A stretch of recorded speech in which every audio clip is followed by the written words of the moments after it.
The story begins by the lake, as our hero finds the surroundings unfamiliar. He suddenly remembers he was driving along on his scooter when a vending machine ahead of him got loose, and it ends up smashing into him. He's surprised he's still alive, but he soon finds that he's unable to move. He suddenly hears his voice, welcoming customers to use him, and he realizes he was reincarnated as a vending machine. We learn he was actually a vending machine fanatic, so he is surprisingly happy about his new form. He admires his affordable products and sleek design, but he soon realizes his new form might be a problem. He wonders if it was thanks to God that he was turned into the thing he loved, and he decides to just accept it. He is able to say the standard things for a vending machine, such as insert a coin, and thanks for buying. He thinks about what else he can do, trying to understand his new body. He sees some writing, and he realizes it's the items he is selling. There are currently only 2 items, mineral water and corn soup. He hears a voice telling him that he can change the items by spending points, and he sees he has 1,000 points. He learns that points are converted for money, which are then used to replenish or change the goods sold, or even gain additional functions. After further investigation, he learns that the points allow him to keep different items at different temperatures, and he is also able to warm up frozen food. He checks out what other items he has, and he finds he has a range of items that he would buy from vending machines when he was alive. He decides to try changing his item to milk tea, so he spends 10 points, and the milk teas appear inside him.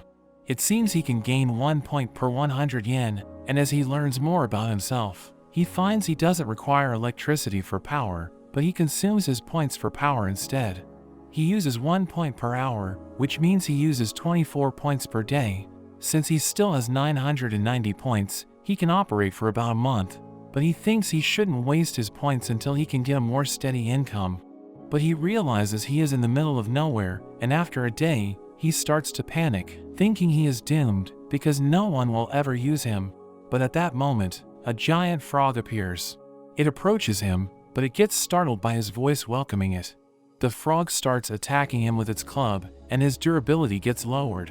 He learns that if his durability reaches 0, he will break and become unusable. The frog keeps on attacking him, and he sees his durability rapidly decreasing. He notices there's a magic stat, so he's surprised there is magic in this world. He is able to repair his durability with his points, so he thinks he can just wait for the frog to get bored, but the frog suddenly calls its friends. Seeing the frog's axe, he starts to panic, and he tries to find a function that will save him, but there is nothing useful. The frogs keep beating him up, but he suddenly notices he can gain a blessing from God. He is able to choose from a number of different abilities, so he gains the barrier ability, and he's able to push the frogs away. He thinks he is invincible, but his points start decreasing rapidly as the frogs keep on attacking him. The frogs eventually get bored, and he manages to survive. He uses his points to repair his durability, and we see he is down to 311 points. A few days later, he still hasn't been able to sell anything, but a girl suddenly appears. She is on alert at first, but she notes how she is starving, saying she isn't cut out to be a hunter. It seems she was hunting the frogs, but she hasn't had any luck. She notices the vending machine, but she is unfamiliar with what it can do. She is startled when she hears his voice, welcoming her and telling her to insert a coin. The girl wonders what kind of coins it takes. She tries a copper coin, but it's not accepted, and he learns he needs to acquire the coin conversion function to accept it. He quickly learns the skill for 100 points, and his prices change, allowing the girl to realize it will cost her 1 silver coin. She thinks it's expensive, but she decides to try it anyway since she's starving. He becomes excited to finally have his first sale, and the girl chooses his soup item. She takes it out from him, and she is surprised it is still hot. She tastes the soup, and she finds it delicious, saying it's better than anything else that's around. He is overwhelmed with pleasure to bring her such joy, and the girl wonders what other items he has. She enjoys his milk tea as well, and she ends up buying a few more corn soups, so he ended up making about 6 silver coins, which converts to 60 points. The girl ends up falling asleep beside him, but he protects her with his barrier, seeing her as a precious customer. When the girl wakes up, she thanks him for all the food, and she is startled when she hears his voice. She wonders if he is able to talk, because she knows someone who invents tools that have magical power, so she wonders if he can only say certain lines.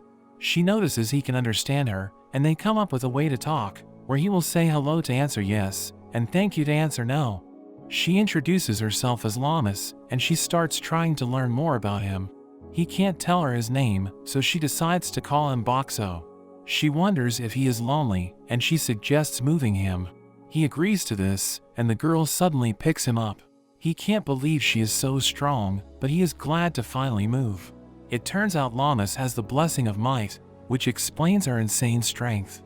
She takes a break after a while, wanting to have some more corn soup, but he thinks the soup isn't very filling, so he decides to find her something else. Llamas is surprised seeing he can change his items, and she decides to try it out. It's a can of potato chips, and she finds it absolutely delicious, eating multiple cans, and he manages to recover back up to 320 points. They make it back to the village, and the guards wonder what she has brought back. She explains it as a magical tool that can grant items in exchange for money, saying she found it by the lake. She wonders if it's okay to keep, and the guards mention it's normal for whoever finds something in a dungeon to become its rightful owner, and Boxo wonders if they are in a dungeon, but thinks it's not possible because he is able to see the sky. The guards are surprised he can talk, so they think he could be sold for a high price, but Llamas says she is taking him to meet her friend. The guards try buying from him, and they are instantly impressed, going on to try all of his items. They tell Llamas to bring him around once in a while, and Boxo thinks business is looking up. They get inside the village, and Llamas notices a girl being bullied. She beats up one of the thugs, but we see that despite her strength, she struggles to land a hit on the men. The men decide to run away, and Llamas checks up on the girl. Llamas goes to the inn, and her friend Monami rushes to her, glad that she returned unharmed. It seems Llamas was left behind by some other hunters, but Monami tells her she has helped her spread bad rumors about them. She turns her attention to Boxo, and she thinks Llamas has brought back more junk, but Llamas claims he is super useful. As Llamas sets him up outside, Monami knows she wants to go to the surface to show Boxo off to her friend, but Monami wonders how she will pay for the transfer circle. Despite being able to see the sky, they are apparently in a dungeon called the Clearflow Lake. It seems a transfer circle is required to leave, but it seems Llamas has spent all her money on his items. Monami tells Llamas to make some money working at her inn, and she hopes Boxo will also help to attract customers. The people are soon attracted by how good his items are, and he is able to sell quite a lot. At night, Llamas takes him over to the guards at the gate, but they eventually get bored of his items, so he thinks it's time he added some new items. It seems he has been able to sell over 400 items, and he now has over 3,000 points. He suddenly glows, and the guard is surprised to see there is a new item. It costs 3 silver coins, but the guard is excited to try something new. They wonder how to eat it, but there are luckily instructions on the can. It turns out to be stew, and the guards are impressed by the delicious flavors, wanting to buy even more. After a few days, word about his new item spreads around the village, and it seems to be a big hit.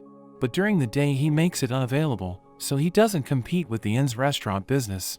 The girl that Llamas saved approaches him, but she gets startled by his voice, so she throws a rock at him and runs away. Their days continue, as Llamas takes him over to the guards at night. She talks to him as they walk, and she hopes they can talk for real one day, which is why they need to get to her friend on the surface. Llamas is glad to have found him, and he thinks that being reincarnated as a vending machine isn't so bad. The next day, Boxo is terrified when he finds himself confronted by a bear, but the bear actually turns out to be the director of the Hunters Association. He is impressed seeing Boxo, and he is there to ask for their help. He mentions that they are planning to attack the base of the frog monsters, and he wants them to come along.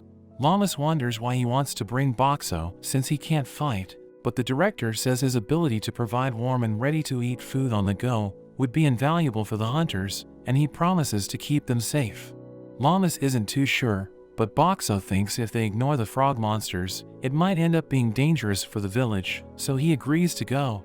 They head off 3 days later, and we learn that it seems to be breeding season for the frogs, so there are an abnormally high number of them, and according to the director, they are making sure to protect the transfer circle in their village, because it's the key to getting in and out of the dungeon. Besides the hunters from the village, there are also a group of hunters known as the Misfits, who are joining in on this raid, excited to make some money. The hunters take a break, and Llama sets Boxo down. She is approached by one of the hunters, who tells her not to be so worried, because they are there to protect them. He is interested seeing Boxo, and Llamas explains how to use him. The man decides to try it out, picking out a lemon tea, and he is impressed by the packaging.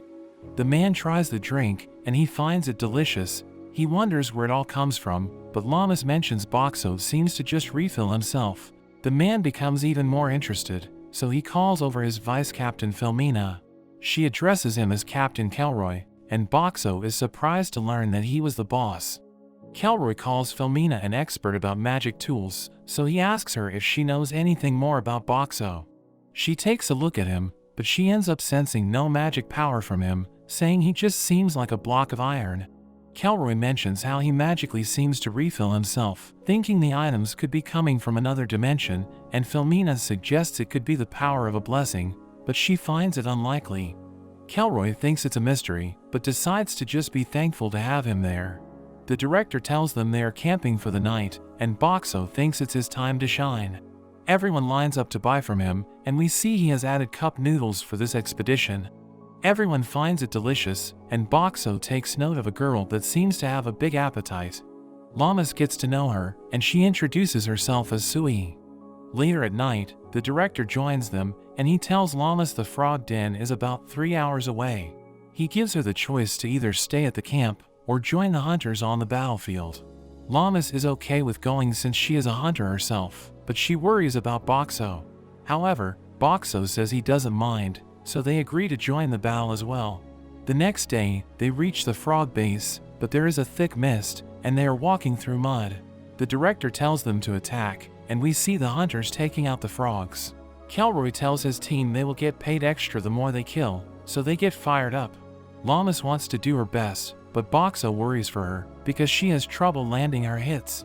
A frog suddenly jumps at her, but she easily blows it away. She is surprised she landed a hit, and it seems having Boxo on her back is giving her better balance. We see the Misfits team taking out the frogs, and Filomena uses water magic to take out 3 at once. But even more frogs appear, and Kelroy finds it strange that there are so many. We see they are surrounded, and Boxo starts to get worried. The frogs charge at them, and Sui protects Llamas, but there is suddenly a frog that lunges for Sui. Llamas prepares to protect her, but Boxo's barrier blows the frog away. The girls are confused seeing the barrier, wondering what's going on, but Boxo is glad he protected them. He buys a new ability for 1,000 points to help expand his field of view. Llamas tells him to watch her back, and Kelroy compliments her on her strength. Llamas blushes hearing this, and Boxo warns her they are being attacked, but she is too distracted to hear him, so he ends up using his barrier again to blow them away. Kelroy is surprised seeing the barrier, and Llamas claims it must be Boxo's power, which makes Kelroy even more interested in him, but Boxo feels he might be dangerous. They end up beating all the frogs, and Kelroy tells his team to cut their tongues so they can get paid by the association. Filomena tells him to help, saying it's gross, but Kelroy claims he became the captain so he wouldn't need to deal with that, causing his team to call him a tyrant. They wonder what they should do next, and Kelroy suggests they could help out on the front lines. Filomena reminds him their job is to protect Llamas and Boxo. Kelroy wants to make more money, saying he can give them all a bonus, and Filomena suggests it's up to Llamas.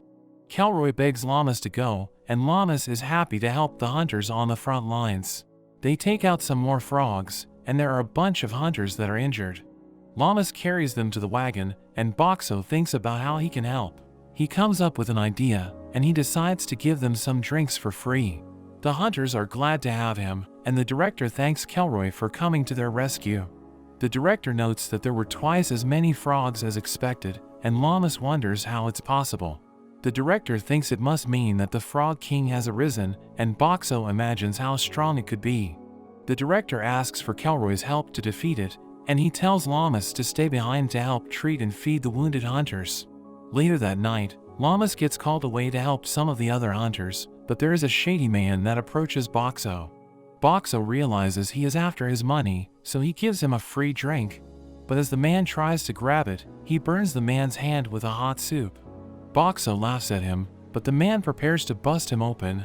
However, Llamas returns just in time, and she ends up knocking him out, and the man is restrained. There is a disturbance in the distance, and the Frog King suddenly appears. The hunters wonder why it's there, and they all start to panic. Llamas loads Boxo on the wagon, but the pigs are too scared to move. Llamas ends up letting them go, and the hunters wonder what she is doing. But she ends up trying to pull the wagon with her strength. Boxo wonders what he should do, thinking his barrier isn't enough to save everyone. He tries to think of a way to slow down the monster, looking through his item list for ideas. He ends up buying Coke, and Llamas thinks he has a plan. They grab the Coke, and he buys the form change function, turning himself into a candy machine. He is filled with Mentos, and Llamas wonders what she needs to do. He struggles to explain his plan since he can't talk properly, so he just keeps telling her to insert coin. She doesn't understand what he is trying to tell her, and the Frog King approaches. The hunter thinks he must be broken, but Llamas can tell Boxo is trying his best. There's nothing Boxo can do, but the thief suddenly wakes up, seeing the Frog King, and he demands to be freed, not wanting to die. But a hunter stuffs his mouth to shut him up, but he starts to choke, so they give him some of the Coke, causing him to explode. This gives Llamas an idea, and she figures out Boxo's plan. She explains it to the other hunters, and they end up using the Coke to blast the frog in its eyes. Kelroy and the director make it back in time, and they manage to take out the Frog King. They all celebrate, and the director apologizes to Llamas for putting her in danger, and he thanks Boxo for saving them all, telling them their mission is complete. As they head back, they suddenly notice that the village was attacked. Llamas rushes back to the inn, but it's been completely destroyed, and she worries about Manami. However, Boxo manages to calm her down, and Llamas thinks Manami could have evacuated to the Hunters Association. We see a giant double-headed snake, which was responsible for all the damage, and Llamas finds the two guards. She asks about Manami and her mother, and the guards tell her they are safe inside. We see that the building is well guarded, because it's where the transfer circle is located. Manami welcomes Llamas back, and they are happy everyone is safe. Boxo thinks about helping the people, and he decides to give them all free items for the day. At night, we learn that the snake is normally the natural enemy of the frog monsters, and Boxo is surprised to see the villagers cooking it up for food. There's a huge line since he's giving away free items, and it even helps attract some new faces. He thinks it will make him even more money in the long run, and we see he has even started selling alcohol. Llamas gets a bit drunk, happy that everything turned out well. She is also happy seeing everyone gathered around him, and she thinks he has become an integral part of their lives. The next day, the people start the repairs, and Boxo is set up at the association, where there are plenty of people around. Llamas visits him, mentioning that the director gave her a personal request, and it's to help with removing the rubble. She takes Boxo over to the inn, and she starts moving the rocks, easily smashing them into pieces. Her cart gets full, and she prepares to take it to the dump, but Kelroy suddenly appears. He offers to treat everyone to some of Boxo's items. Llamas gets excited, and Kelroy tries to recruit her to his team, along with Boxo, but she instantly refuses. Kelroy walks off rejected, and Llamas says she's too busy with helping rebuild the inn. The next day, Boxo is visited by a woman and her assistant. Llamas wonders who they are, and the woman introduces herself as Akawi from the exchange house. She mentions they are there because it seems the village is low on silver coins. Llamas thinks it must be because Boxo only takes silver coins, and he can't believe she ratted him out. Akawi proposes exchanging for her gold coins, but Boxo isn't able to do it since he doesn't have an exchange function. Llamas suggests they could just buy something with a gold coin, and they will be able to get the silver coins as change. They end up with a whole chest full of silver coins, but the thief sees their exchange.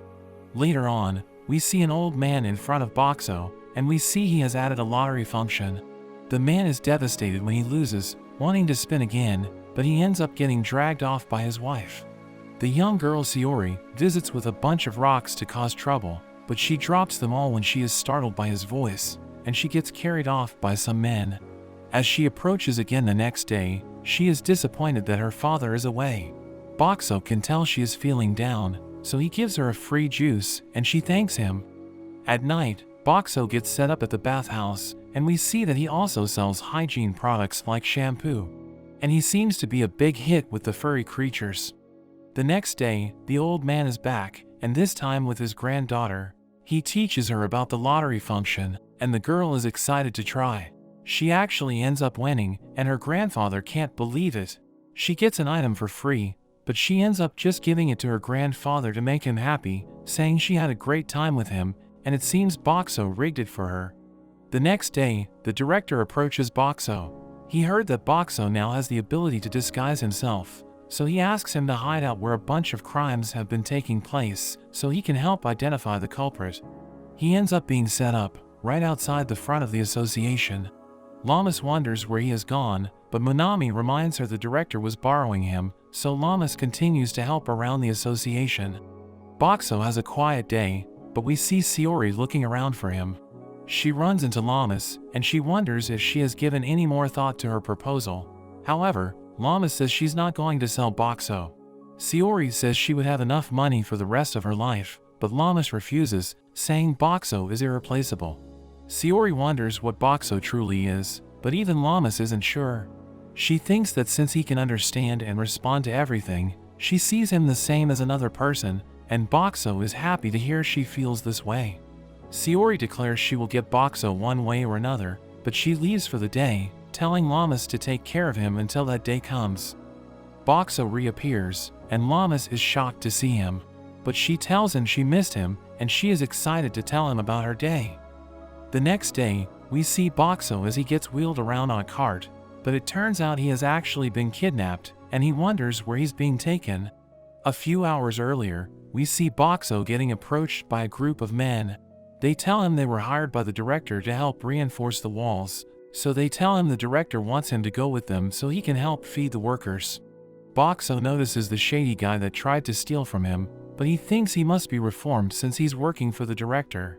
He agrees to go with them, so the men load him onto their cart, but after 8 hours, he comes to the realization of what's really going on. He wonders how far they are going, and they eventually stop to have a break. While they are stopped, Boxo takes the chance to use his security camera to take photos of all of their faces. He's approached by the thief, and the man threatens him to give them food. Boxo refuses, so the man stabs him, causing him to take some damage. But the boss reprimands the thief, telling him not to damage the merchandise. The boss tells Boxo to hand over all his money, but Boxo refuses. They know Boxo is able to repair himself, so the boss tells his men to rough him up. The men start bashing into him, and although the damage isn't a lot, he wonders if there's anything he can do about it. He gets a notification that he can enhance his toughness by spending 1,000 points, and it instantly makes him tougher, reducing the damage from the attacks to 0. The boss notices that Boxo doesn't seem to be repairing, getting worried they may have broken him, but the thief assures him it's fine. Boxo gives them some drinks, and the man is relieved he is still working. They all try out the drink, but it turns out to be disgusting, because it was Boxo's lowest rated drink. They reach their base at night, and Boxo gets taken inside. They tell a woman to take a look at him, but they get scared as she approaches, so they just throw her the instructions and quickly run away. The woman starts talking to Boxo, and he wonders if he should answer honestly. The woman introduces herself as Hulami, and Boxo recognizes her as Lamas's friend. She's actually a magic item engineer, and it turns out she was also kidnapped. Boxo starts talking to her, and she is instantly impressed to see a magic item that can understand and speak with people. She reads the instructions, and she soon figures out how he can communicate. Hulami reveals she has experimented with trying to give magic items human intelligence, but concluded it's not possible with their technology, so she started thinking about putting a human soul into an item instead. Boxo is amazed she figured it out, and Hulami says she needs a drink from all her excitement. Boxo gives her one of his milk teas, and she finds it delicious. They keep on talking, and Boxo confirms he actually has a human soul and has memories of his past. Hulami wonders why he requires money, because normal magic items don't require any. Boxo decides to show her, transforming into his other form, and Hulami realizes he must use the money to gain additional functions. She wonders what else he can do, so he shows her his barrier skill. She thinks it's some kind of wall, but Boxo lets her pass through, and Hulami is amazed he can even use a blessing, but Boxo is impressed she is working everything out so quickly. Hulami goes to sleep, and Boxo wonders if the people in the village have noticed that he's missing. At that moment, the bandits return, wanting to get payback on Hulami for scaring them, but Boxo suddenly transforms, turning into a magazine dispenser, and he instantly attracts the men. The men become too distracted, and they all decide to head back to their rooms, saying they have business to take care of. The next day, a man comes in to give Hulami her food. Hulami is disappointed seeing a single loaf of bread, so Boxo decides to give her some of his food. He treats her to all kinds of different foods, and she thinks he is even better than a restaurant. Hulami is completely stuffed, but the boss enters, wanting to know what she has figured out. Hulami doesn't want to cooperate, but the boss tells her she has 2 days to figure out how to get Boxo's money, so Boxo thinks they need to find a way to escape before then. Hulami continues on with examining him, and their time is running out. Boxo thinks about making a distraction to give Hulami a chance to get away, but Hulami has a serious talk with him, telling him not to think about sacrificing himself, because the area is surrounded by monsters, so even if she got away, she wouldn't be able to survive. She gets tired, so she calls it for the night, but Boxo wonders what to do about their deadline. During the night, there is suddenly a commotion outside, so he quickly wakes Hulami up. They realize there's a fight going on outside, and they suddenly hear Lamas's voice. We see the fight outside, and Lamas calls for Boxo, charging into the building. Hulami is surprised that Boxo is friends with Lamas, and she thinks they should be fine to just wait to be rescued. But Hulami suddenly thinks they could be in trouble, because besides storing all their gold here, the bandits also have explosives. Boxo worries hearing this, and some of the explosives go off, causing the ceiling to come crashing down, but Boxo protects them with his barrier. Hulami wonders if he can hold the barrier forever, but he admits that he can't. He thinks he would survive being crushed since he upgraded his toughness, but he worries for Hulami. Hulami realizes that his ability must use money, so she points out the bandit's stash of gold. Boxo lets it through his barrier, and he jacks up the prices on all his items, while Hulami deposits all of the money into him. Boxo gains an insane number of points, and he thinks he'll be able to hold out until Lamas saves them, but Hulami suddenly collapses. Boxo realizes she can't breathe, because his barrier also stops air from getting in. He thinks about what he can do, and he suddenly transforms, turning into an oxygen vending machine. Hulami is able to breathe, and Boxo is glad he was a vending machine fanatic in his past, knowing that in 1965, there were oxygen vending machines because there were concerns about air pollution. Hulami thinks she would fall for him if he were a man, and even Boxo is charmed by her. Lamas makes it to them, and she is overjoyed to finally find him. She slips through the barrier, crashing into him, but she cries thinking she had lost him. She hugs onto him, apologizing for not watching him, and he is glad to be reunited with her as well. Lamas eventually realizes Hulami is also there, and Hulami is glad they got out safely. Filmina wonders why Kelroy helped out when there was no money involved. Kelroy says he's just a nice guy, but Filmina knows he is trying to gain a favor from Boxo, and Kelroy says they will achieve their dream by any means necessary. We see Lamas as a child, using her strength to catch fish with Hulami. Hulami thinks her parents will be happy, but we learn Lamas gets into trouble for constantly breaking things at home. She suddenly stands before Boxo, where she thanks him for saving her, but we see she is just dreaming, telling him not to leave her again. Hulami tells Boxo that after he was abducted, Lamas kept looking for him and didn't even sleep. She mentions their past, revealing that their village was wiped out and Lamas lost her parents. Despite having her strength, she was too scared to do anything, and it became her biggest regret. Boxo wants to do whatever he can to help her, and she dreams they'll be together forever. The next day, Hulami decides to stick around in the village, and Lamas heads off to do some work. Hulami and Boxo get approached by Sui's bodyguards. The man tells them that Sui will be coming to make a request from them, and he hopes that they will accept the request.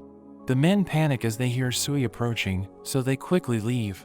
Sui introduces herself to Hulami, and she asks for a favor. Hulami wonders what she wants, and Sui explains there is a gathering of merchant families where they reveal their newest magic items. The organizer is her rival Kana, and she gets mad even thinking about her. Hulami thinks it sounds interesting, and Boxo agrees as well. They go over to the event, and Boxo looks around for Sui's rival. Sui approaches her, and they pretend to get along. Kana checks out the competition, looking over at Hulami and Boxo, but she is confident she will win. The presentations begin, and we see the first participant show off his latest invention. He introduces it as a magic weapon that can transform. Hulami thinks it's a good idea, but it turns out he is just putting different attachments onto a stick, and everyone is disappointed. After a number of other lackluster presentations, Hulami starts to get bored, but it comes to Kana's turn. Her engineer reveals a robot, claiming he has succeeded in the dream of giving intelligence to a magic item. Hulami is shocked, thinking he must have put someone's soul inside the robot, and she notes that it's banned by the Magic Engineer Association because it's too dangerous, mentioning that a whole town was destroyed in the past because of it. The robot impresses everyone as it can follow commands, but it suddenly starts to go wild, wanting to kill everyone. The man tries to turn it off, but he gets thrown away, as the robot blames him for awakening it. Hulami orders Sui's men to help out, but they all get thrown away. Hulami jumps onto it, targeting its magic seal, and she manages to turn it off, apologizing to the soul that was used. The crowd suddenly realizes who Hulami is, and we learn she has quite the reputation for being a troublemaker. Hulami claims all her incidents were from her youth, and Sui declares her victory over Kana. After some time, winter arrives and we see all of the town's restaurant owners in a meeting led by Munami. They discuss the arrival of a popular chain restaurant, and they worry about going out of business. Munami reveals Boxo as their secret weapon, and she bribes him by giving Llamas a discount at the inn. We see the restaurant has opened up, and they have a huge line of people wanting to get in. Llamas and Hulami go and try out the food, but they find it's pretty average, thinking it doesn't even compare to Boxo's food. Llamas thinks the food is bland, and Boxo thinks that it's because seasoning isn't cheap in this world, but this gives him an idea. In Munami's next meeting, she thinks that they need to come up with a new menu to save their customers. They all bring out their latest creations, and Llamas and Hulami taste test the food. They give suggestions on how to make it better, while Boxo transforms, giving them a sample of what it should taste like. All the owners rush to get advice, and they become inspired by Boxo's samples. We see that at the chain restaurant, all the owners have set up food stalls outside, offering their new dishes, and they start to attract the people waiting in line. The people are amazed by all the new foods, turning out to be a huge success, and the restaurant ends up going out of business and closing down. As all the owners celebrate, Kelroy approaches Boxo. He tries to invite Boxo on a campaign, but Boxo instantly declines. Kelroy reminds him how he helped out when he got abducted, and Boxo considers changing his mind, but Kelroy tells him to talk it over with Llamas. Hulami thinks that most people would want the opportunity to join Kelroy's group, and she wonders what Llamas wants.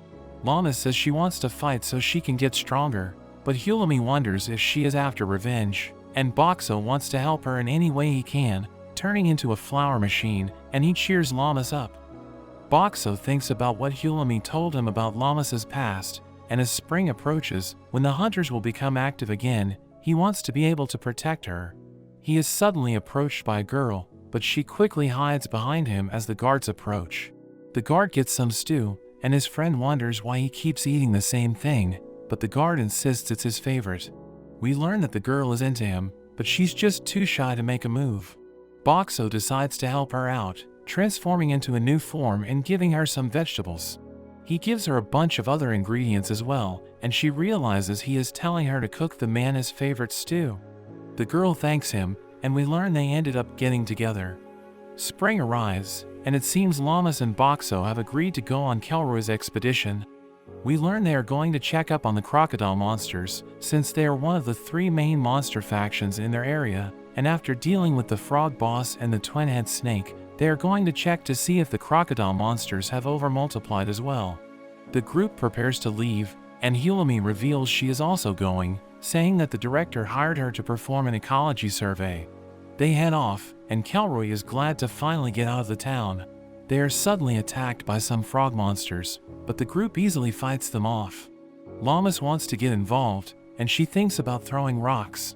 Boxo thinks throwing would be a good use of her strength, so he gives her a reinforced bottle to throw. She gives it her best, but she ends up completely missing. The group stops for a break, and they enjoy all of Boxo's food. They are glad they don't need to hunt for their food. Boxo shows off his new function, adding on an emergency box, and it turns out to contain the parts of a portable toilet. The group thinks it's amazing, and Kelroy tries to take credit for it since he convinced Boxo to join, but the group doesn't buy it. They continue on, and Kelroy mentions they are entering the crocodile's territory. He decides to send Akka and Shiro to scout, so they head off while the rest of the group waits. When they return, they report that they found a group of around 30 crocodiles. Hulami mentions that a normal group is between 10 to 50, and Kelroy thinks that since there aren't an abnormally large amount of them, they can just leave them alone. But Filmina mentions that the crocodiles go for a high price, so she wants to take them out. Kelroy ends up agreeing, and they decide to rest up for the night. As they sleep, we see Hulami telling Llamas to be careful. She wishes there was something she could do for the fight, mentioning the crocodiles are weak to the cold, and Boxo suddenly turns into an ice machine. Hulami gets an idea, wondering how much ice he can make, and we see Boxo dumping ice into the river the next day. The crocodiles end up all getting out from the cold, and Kelroy thinks this is their chance. He asks Filmina to create a fog, but she says she can't cover such a large area. They wonder what they should do, and Boxo turns into another machine. He starts dumping dry ice into the river, and it creates fog over the whole area. Kelroy tries to take credit once again, but Filmina says Boxo is more useful than him. Kelroy gets depressed thinking he is useless, but they end up heading off to hunt the crocodiles. Hulami is left with Boxo, and she explains her real mission from the director is to investigate the appearances of the boss monsters. They are meant to be quite rare, but after 2 of them have appeared, she wonders if something is going on. There is suddenly a huge crash, and the group comes rushing back.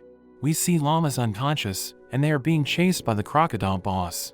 Kelroy tells Hulami to jump on, but she doesn't want to leave Boxo. However, he pushes her away with his barrier, and Kelroy grabs onto her. Boxo transforms and starts making noise to grab the boss's attention.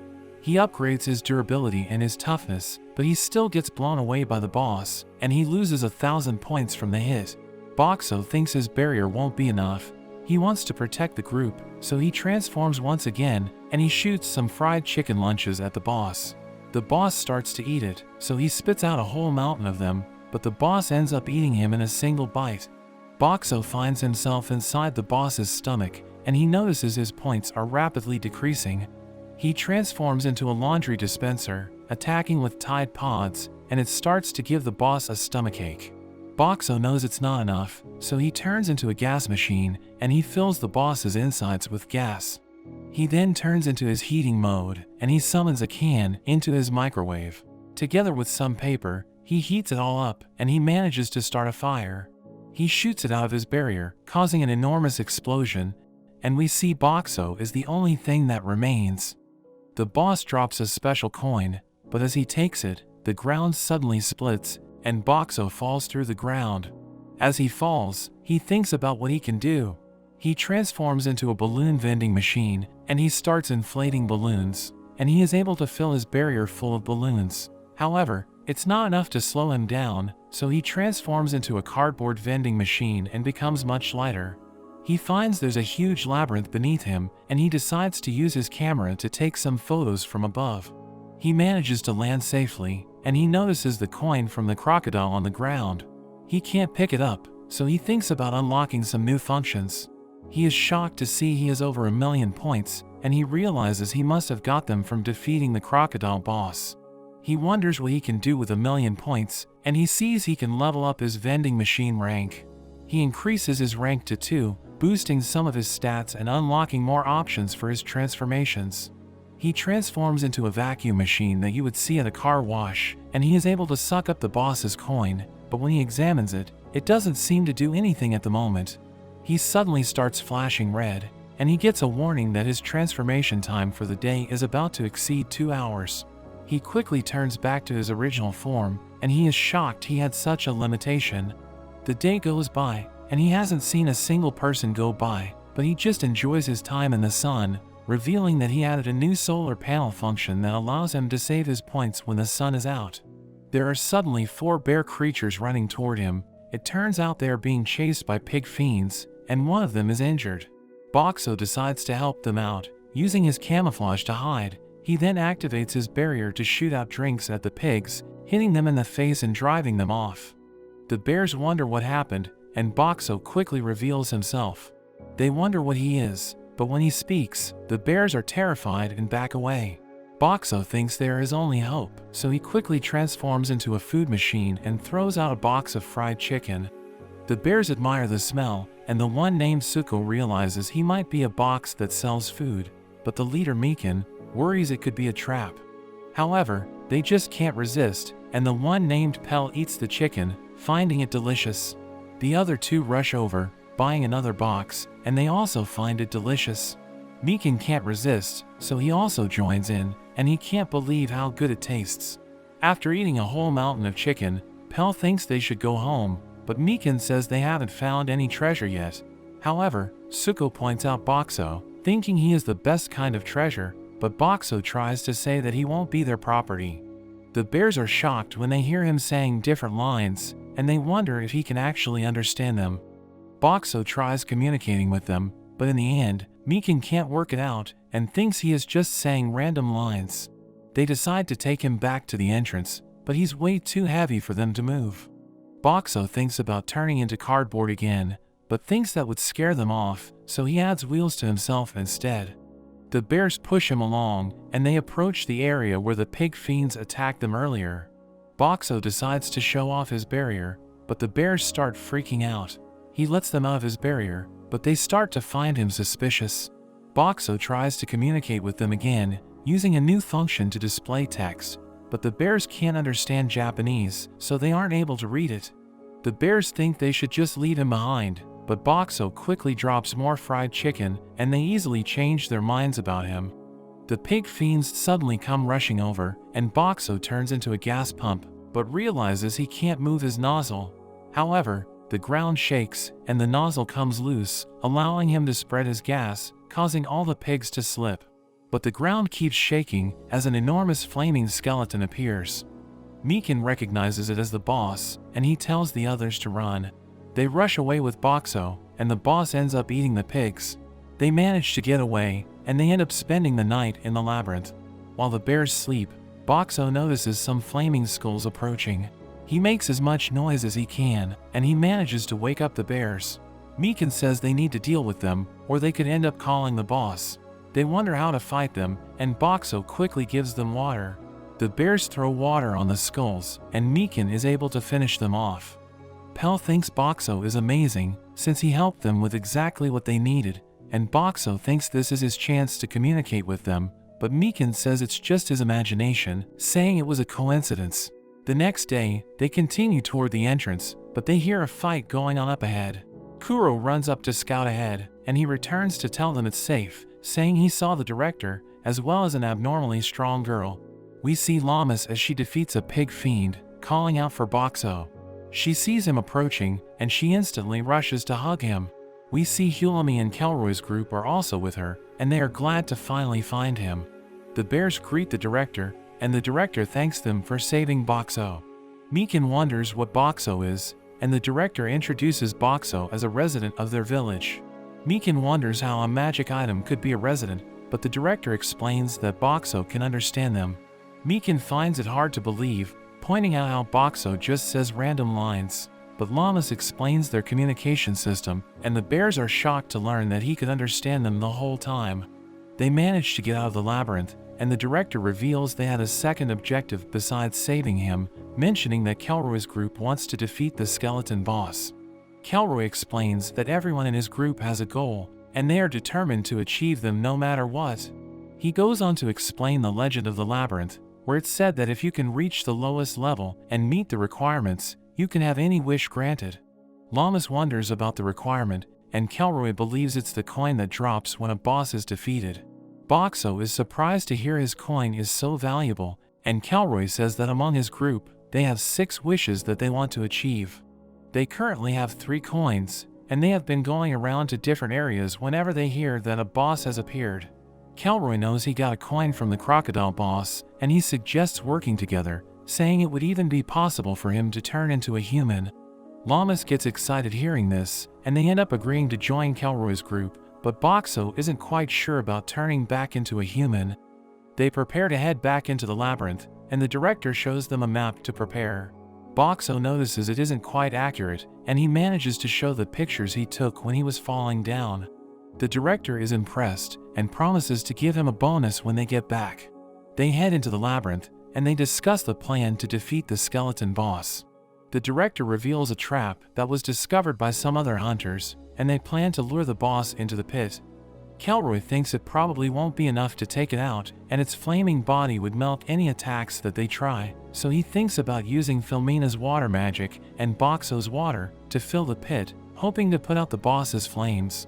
He asks Boxo if he can produce enough water, but Boxo thinks if he just used his water bottles, it could take days to fill up.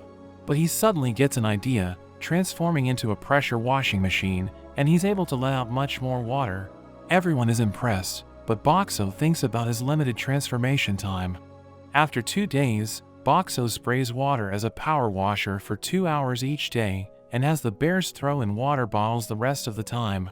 Meekin gets lowered into the pit to check the water level, but it seems the ground has absorbed all of the water, and none of it is left. The group becomes discouraged, but Boxo comes up with another plan, turning into an ice machine, and he starts dumping ice into the pit instead. At night, Llamas asks Boxo if there's something on his mind, because she has noticed that his light flickers when he's thinking. She asks how he feels about becoming a human, but Boxo isn't sure. He wants to be able to talk to her as a person, but as he thinks about becoming a human, he worries he will become useless. Everyone finds him incredibly useful, but he thinks that without his vending machine powers, people will no longer need him, so he's scared of this reality. Llamas tells him how she wants to be able to talk with him and cook for him, giving him the courage to want to be a human. After another few days, the pit is finally ready. Hulami wonders if the ice will be enough, thinking the boss's flames might instantly vaporize it all. The boss appears, and it starts to approach them. Meekin triggers the trap, and the boss falls right in. Hulami warns everyone to watch out for steam, but nothing comes out, and Meekin points out that the fire is out. Hulami wonders how it's possible, and it turns out Boxo actually filled the pit with dry ice, which actually caused the pit to be filled with carbon dioxide, and since fire can't burn without oxygen, its fire was extinguished. The group starts throwing rocks down at the boss, but Meekin thinks it's not enough damage, suggesting that they throw something heavier. Kelroy's group starts looking at Boxo, thinking they could throw him, but Llamas refuses to let them do that. Kelroy thinks they could jump down and defeat it, since its flames are gone, but Boxo warns them not to go, because they won't be able to breathe. But the boss starts climbing up, and Kelroy thinks they have no choice but to jump in. Boxo starts to panic, and he suddenly transforms into a magazine dispenser. Llamas becomes flustered, and she ends up slapping him, causing him to go flying, but he thanks her as he transforms into his heaviest form, smashing right through the boss. The boss is defeated, and Boxo sucks up another boss coin. He uses his balloons and his cardboard form to fly out of the pit. Meekin closes the trap, and Boxo lands safely. Llamas tells him he was too reckless, but Boxo is just glad that everyone is safe. Kelroy asks about the boss's coin, and Boxo prepares to give it to him, but Hulami grabs it first, saying that the coin rightfully belongs to Boxo. Kelroy agrees, and he offers to buy it for 100 gold coins. Boxo can't believe he offered so much, and he thinks he doesn't need more than one, so he agrees to sell it to Kelroy, and the group heads back to the village. They stop by the Hunters Association branch near the labyrinth, and Kelroy's group leaves using a transfer circle, but Llamas and Hulami stay behind because the director gave them a mission to survey the perimeter of the labyrinth. A hunter named Miguel enters, and all the girls are instantly charmed by him. Even Llamas thinks he must be some sort of hero, and Boxo gets a bit jealous. He asks for a map of the labyrinth, and the girls tell him it will take a few days to give him an updated map, so he decides to come back another time. At night, we see that Miguel isn't quite the hero Llamas was thinking about, and we learn he only came to the labyrinth because he heard there weren't many people. He bumps into Boxo, and it turns out he gets nervous just talking to people. He doesn't know why everyone stares at him, finding it scary, and Boxo is surprised to see this is what he's really like. He starts having a nervous breakdown, and Boxo feels bad for him, so he gives him a drink to help him calm down. The next day, Llamas tells Boxo that Miguel is joining them on their job. They head off together, but when Llamas tries to get to know Miguel, all he can do is play it cool and agree. When Hulami asks him questions as well, he gets nervous and ends up running off to guard the rear instead. Boxo feels bad for him, but it seems Miguel is trying to improve his communication skills. After a week of traveling, Llamas seems to be feeling unwell. Hulami worries about her, telling her to ride on the cart, but Llamas decides to keep going. However, she suddenly gets weak, but Miguel catches her just in time. They stop for a break, and it turns out to be Llamas's time of the month. Boxo thinks about what he can do to help, and he turns into a hygiene product dispenser. Hulami wonders what his item can do, but when she sees how absorptive it is, she realizes how to use it. After that, Boxo even turns into a washing machine, and he takes care of all of Llamas's clothes. After 2 weeks of traveling together, Miguel has started warming up to the group, finally able to eat with everyone. Meekin smells something up ahead, and he tells the group to stop. Pell senses it as well, and he can tell there is a group of men up ahead.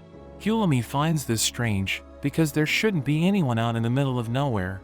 Miguel gets nervous hearing this, and he tells the group that the men are probably after him, so he thinks he should leave so he doesn't cause them trouble, but Llamas doesn't want to let him go. Hulami wonders why he is being targeted, but Miguel isn't able to say. Hulami tells him there's no need to worry about their safety, because Boxo will be able to protect them. Boxo shows off his barrier, and Hulami tells him to test it, telling him to stay if Boxo can block his attack. Miguel agrees to this, and he prepares to go all out. He unleashes a lightning dragon, but the barrier is able to stop it. It does 500 points worth of damage, and Boxo is shocked it was so much, thinking it was almost as strong as the crocodile boss's attack. They continue on foot, and Miguel can sense that there are 3 swordsmen and 2 magic users. Llamas is amazed he can sense them from so far away, and we see the men approaching them. The leader reveals they are there for Miguel's life, and he wonders if Llamas and Meekin are his companions, but Miguel says they are unrelated, telling the man to leave them alone. The man agrees not to harm them if he doesn't resist, but Miguel doesn't trust him, so he decides to fight. Llamas and Meekin run off, drawing the 2 magic users. The mages attack, but Boxo blocks it with his barrier. He then transforms into his washing mode, and Llamas sprays the men with water. She then attacks with soap, blinding their vision, and she easily finishes them off. Miguel fights against the leader, but in an instant, he is able to take him out. Miguel thanks Llamas for her help, and he tells them to get the others while he gets information from the men. When they regroup, Miguel isn't able to say why he's being targeted, and he thinks it's too dangerous to keep traveling together, so he thinks it's time they part ways. But Llamas suggests he should join Kelroy's group, saying they don't care about a person's past as long as they are strong. Miguel agrees to get in touch with them, but when he leaves, he just can't handle meeting more people. The group makes it back to the village, but when they check in at the guild, the clerk finds it strange because he thought Boxo was already back. It turns out that at the closed-down chain restaurant, there are some vending machines, but when they try it out, it's actually just a person inside, and they are just selling the food from the restaurant. Llamas and Hulami aren't impressed, and after a week of Boxo being back in the village, the restaurant is once again out of business. Munami holds another meeting with the restaurant owners, and she suggests holding an eating competition. The repairs to the village are almost complete, so she thinks the contest would be a good way to attract more people. The other owners think it's a good idea, and they decide to hold it in 2 weeks' time. But after a week, we see the restaurant owners asking Boxo for help, and Hulami wonders if there's a problem with the contest. Munami says it was all going great, until they realize that Sui and the band of bears would be entering, and they are all known for their insane appetites, so the restaurant owners think they are going to go broke running the competition. Llamas wonders if Boxo can help them, and he ends up thinking of giving the contestants cola, because the bubbles will fill them up. Llamas thinks the contestants might complain, because the people drinking water will have an advantage. The owners decide to market the drink before the event at a higher price, and then on the day of the contest, they'll give it out for free, so the people will be more likely to want it. They all thank Boxo for his help, and Munami hopes he can continue to help if they have any more problems. On the day of the competition, we see the event has attracted a large amount of spectators, and Munami reveals there were so many entries that they need to have 2 preliminary rounds, with the top 5 of each group moving on to the finals. The first group of contestants take their place, and we see the band of bears are in this group. Munami tells them they need to finish all the food before the time runs out, but after just a moment, the bears have already finished, taking 4 of the slots, and one of the hunters take the final spot. In the next group of contestants, we see Sui, and even Llamas is giving it a go. Munami starts the round, and Sui seems to be quite relaxed, but she devours her plate, and she's the first to finish. The time starts to run out, but we see Llamas manages to finish just in time. They move on to the finals, and Boxo has unlocked a new form, playing music as a jukebox to set the mood. The contestants prepare to eat, and Munami tells them that whoever eats the most during the time limit will be the winner and get a special prize. They all start eating the food, and we see Sui easily devouring the first dish. The second dish is a fruit crepe, but she eats it all in a single bite. The bears manage to keep up with her, but she's just too fast, and she ends up winning the competition. She is given her prize, but when she opens it, she finds it's empty. However, Munami reveals that the prize is being able to use Boxo, and he will do anything she wants for a day. Boxo is surprised to hear this, but Munami begs him to go along with it and help her out. The next day, Sui brags to Aka and Shiro about her prize. Kelroy gets excited, thinking they can use Boxo on Monster Hunt, but Sui says she isn't planning on sharing him, and she has other plans. They head into the original dungeon, and they reach a small house. There are a bunch of kids that come out to greet her, and her master Mia welcomes her back. Sui shows off Boxo to the kids, and they all try out his food. Boxo is happy seeing all their smiles, and he even turns into a balloon machine, giving them all balloons. After that, Llamas plays with them, spraying them with water, and Boxo does their laundry afterward. Sui tells them to take a bath while they wait, but they find they are out of hot water. Mia thinks they will need to skip baths for that day, but Boxo comes to the rescue, and he is able to fill it up with hot water. They all have a relaxing bath together, and Mia thanks Boxo for his help. At night, they have more of his food for dinner, and Llamas is glad they could make so many kids happy. After they all go to sleep, Sui thanks Boxo for everything that he did. She thinks it must have been expensive to give out so much food, and she promises to find a way to repay him, but he tells her it's not necessary. Sui goes on to talk about the original dungeon, saying it's the first place that everyone must go through, and the only way to leave is to make it to the transfer circle. There are many children that get abandoned here, and Sui reveals that her wish is for everyone here to be happy. Meanwhile, we see a group of men approaching, and it seems they are after Boxo, hearing he can produce unlimited food. Boxo thinks about waking everybody up, but he worries it could put the children in danger. So he transforms into his dry ice machine, creating a fog which spooks the men, and then using his barrier, he fires ice at the men, causing them to run away. In the morning, Boxo shows the others what happened at night, and Sui recognizes them as former hunters who have a base nearby. Mia leaves Sui to watch the children, and she heads off to teach the men a lesson. Llamas wonders if she'll be okay by herself, but Sui notes that Mia is an expert hunter, and even Kelroy is afraid of her. Llamas meets back up with Kelroy, but she freaks out when she finds out they are planning a campaign in the Dead Zone, because it's an area filled with all kinds of skeletons and monsters, and Boxo is surprised to see her so scared. It seems Llamas is too terrified to go, so Kelroy wonders if there's any other way for them to take Boxo. Filmina worries about having enough food during a long campaign while they are looking for the boss, but Llamas suddenly claims she isn't a child, saying she's not scared, and she agrees to go with them. They prepare to head off, but Llamas notices Filmina isn't with them. They tell her she scares easy, so she isn't coming along, and Llamas realizes she was tricked. They arrive in the Dead Zone, and we see all the buildings are abandoned. Llamas tries her best to keep her cool, and they arrive at the inn. Llamas is scared seeing a picture of a woman, but when she appears behind her, Llamas instantly passes out. Kelroy takes her to one of the rooms, and Boxo is set up outside the inn. Hulami tells him more about how Llamas was even easier to scare when she was younger, and she can't believe Llamas hasn't already run away. At night, there are ghosts that appear, and Boxo becomes surrounded by all kinds of monsters, but they just seem to be wandering around. He puts up his barrier just in case, and he decides to try out his undead repelling items.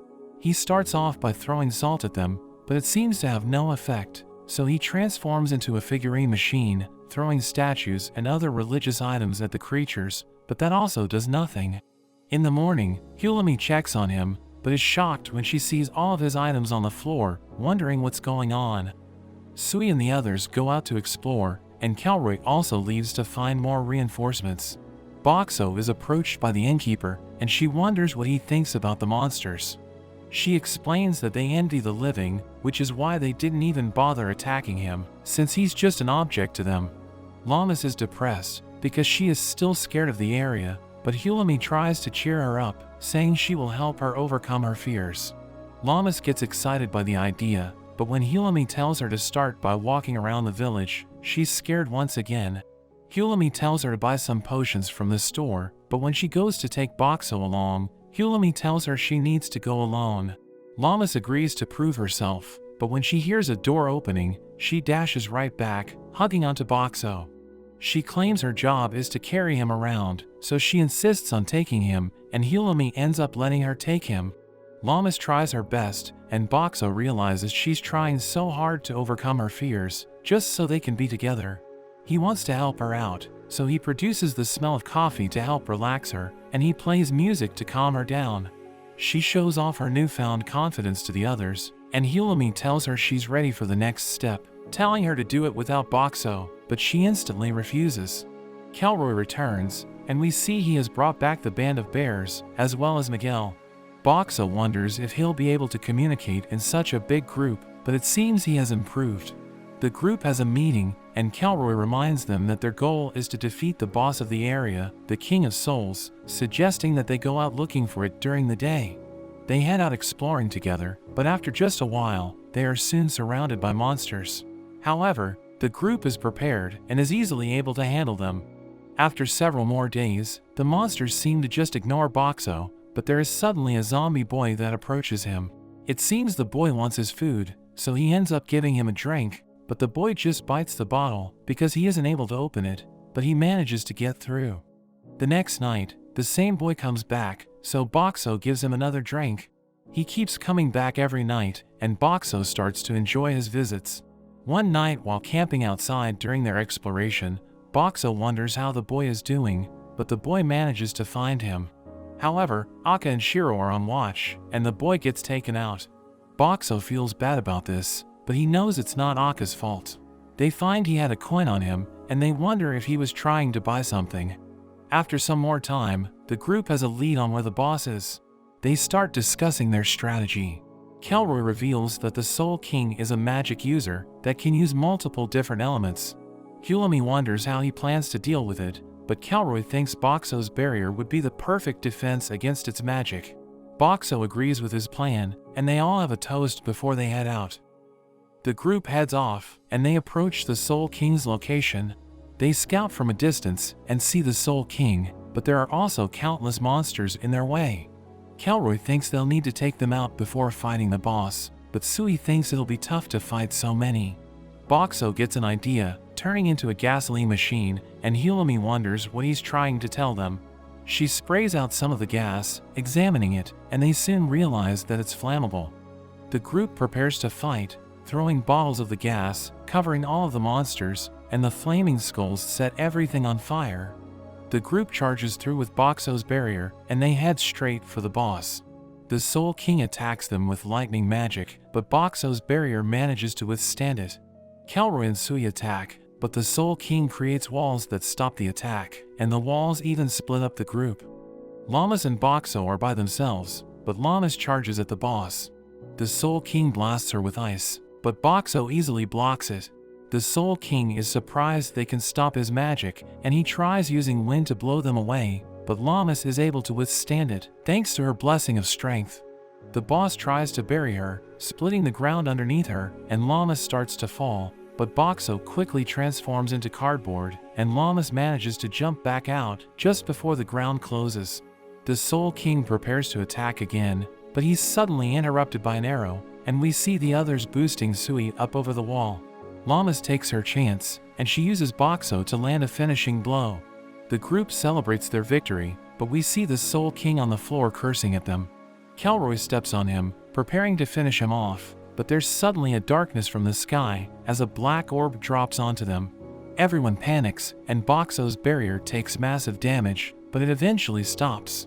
Miguel and Kelroy get back up, but when Kelroy tries to grab his hat, there are vines that suddenly emerge, taking the Soul King's remains and forming an orb in the sky. The orb dissolves, and another skeleton monster emerges, but it seems to know Boxo is from another world. Llamas wonders who he is, so he introduces himself as the Netherlord. He examines the Soul King's coin, but finds no use for it and just throws it away. Llamas wonders what he is after, but the Netherlord says he's just hunting, just like they are hunting the dungeon bosses. Meanwhile, Miguel sneaks away, and he suddenly launches a surprise attack, but it has no effect and he gets blown away. Hulami rides in on the carriage, telling them all to run, and she throws a bottle of Boxo's gas. The Netherlord wonders what she's doing, but Sui follows up with a flaming arrow, causing an explosion. The group takes the chance to run, but the Netherlord blasts them, and he grabs Hulami, recognizing her as a threat. He grabs Sui as well, and he proceeds to shock them both. Llamas rushes to them, but she's too late, as the Netherlord drops them to the ground. Llamas is devastated at the sight, and she charges in, but the Netherlord avoids all of her attacks. Llamas wonders what they should do, and Boxo comes up with a plan, but he worries that it might not work. The Netherlord counterattacks with his magic, but Boxo stops it just in time. Llamas tells him that she believes in him, giving him confidence. Boxo transforms into his balloon machine, filling his barrier with balloons, but the Netherlord tells them it's futile, as it charges up his ultimate technique. Boxo shoots out Llamas from his barrier, but he uses his balloons as a distraction. Llamas takes this chance, and she lands a kick on the Netherlord's staff, managing to shatter it. The Netherlord decides to retreat, and he disappears with a cloud of dust. Llamas rushes to check up on Hulami, reminding her of their promise to stay together. Kelroy gets back up, and he quickly checks on Sui. He refuses to let her die, and he tries to give her CPR. Boxo realizes there's a chance to save them, and he turns into an emergency defibrillator. Llamas and Kelroy are confused by his new form, and Boxo thinks there's no time to explain how to use it, so he quickly spends his points to learn the telekinesis skill, and he starts moving it with his mind. Boxo also spends the rest of his points to boost his luck stat, to increase the chance of success, and he shocks Hulami to jumpstart her heart. Boxo worries he was too late, but she ends up waking up. Sui is also saved, and Kelroy is overjoyed. They make it back to the village and report to the director. The director notes that he has only read about the Netherlord from old records, but believes he's one of the Demon Lord's generals. Boxo gets worried hearing this, thinking the Demon Lord would be even stronger. Llamas returns to the inn, where Monami instantly rushes to her, wondering if she's okay, after fighting against a monster that was stronger than a dungeon boss. News of the encounter spreads throughout the village, and all the people praise Boxo for saving Hulami and Sui. Meanwhile, we see Miguel as he is approached by the bears. They wonder what he plans to do next, and Miguel thinks about how he was defeated, but he swears to get even stronger so that he can protect his comrades. The bears are happy to hear this, and Mikan tells him that the director is even calling for backup, so there will be a ton of other hunters coming to help, but this only makes Miguel more nervous since he still has trouble talking to new people. We see Kelroy reflecting upon the encounter. He notes that he was ready to give up his life for the sake of his wish, but after seeing Sui on the verge of death, he can't handle his friends dying, so he starts to reconsider his goal. But he's joined by the rest of his team, who say it was their own choice to follow him, so they tell him not to worry. The next day, we see Llamas walking with Boxo, but Boxo wonders where they are going. She ends up taking him back to the lake where they first met, and she reflects on everything they've been through together. She thanks him for always protecting her, but he thinks about how people were hurt in their last fight. However, Llamas tells him to focus on everything that he's done, and that it was all thanks to him that Sui and Hulami survived. Boxo is touched by how much she cares about him, and Sui and Hulami suddenly appear. Llamas wonders what they are doing there, and the two suddenly kiss Boxo to thank him. Llamas starts freaking out, but Hulami tells her she should also thank him, since he has helped her the most. Llamas approaches Boxo, but she gets too embarrassed to do it. So Hulami and Sui push her in, and she has a moment with Boxo. Llamas runs off, chasing after Hulami, and Boxo is left thinking about how his life being reincarnated as a vending machine isn't so bad. We see Hulami and Llamas with Boxo, who forgot that they're in a dungeon because he can see the seasons change when he looks at the sky. He thinks about selling ice cream when the weather is hot, but Miguel suddenly appears and asks Boxo to become his master. Boxo says hello there, so Miguel thinks he has been accepted as Boxo's apprentice, and the girls start teasing him, but he thinks he has nothing to teach Miguel. He starts cleaning Boxo, but Llamas mentions that she's in charge of cleaning him, so he apologizes for being intrusive. Director Bear joins them and invites them to attend an important meeting, which will be held in the Dead Zone. The dungeon's directors gather for the meeting, and Bear introduces Boxo and his friends to everyone, revealing that they survived an encounter with the Netherlord, who is the Demon Lord's left-arm general. The other directors see him as a threat, and Boxo recalls that he had to revive his friends by turning into a defibrillator because the Netherlords stopped their hearts. Boxo thinks they were lucky that nobody died, but they can't let the Netherlord run free, and he notices that Kelroy is also there. But Llamas wonders where Left Arm General is, so Director Bear notes that the Demon Lord lives in a land to the north. He's considered the head, and he has minions who are ranked from the highest position called the right arm, to the lowest rank which is the left leg. The left arm is number 3 in the Demon Lord's forces, and the directors wonder what they should do, because the Netherlord attacked them inside the dungeon. Director Bear suggests hitting him with everything they've got, and everyone agrees with him, so they all decide to work together to take down the Netherlord.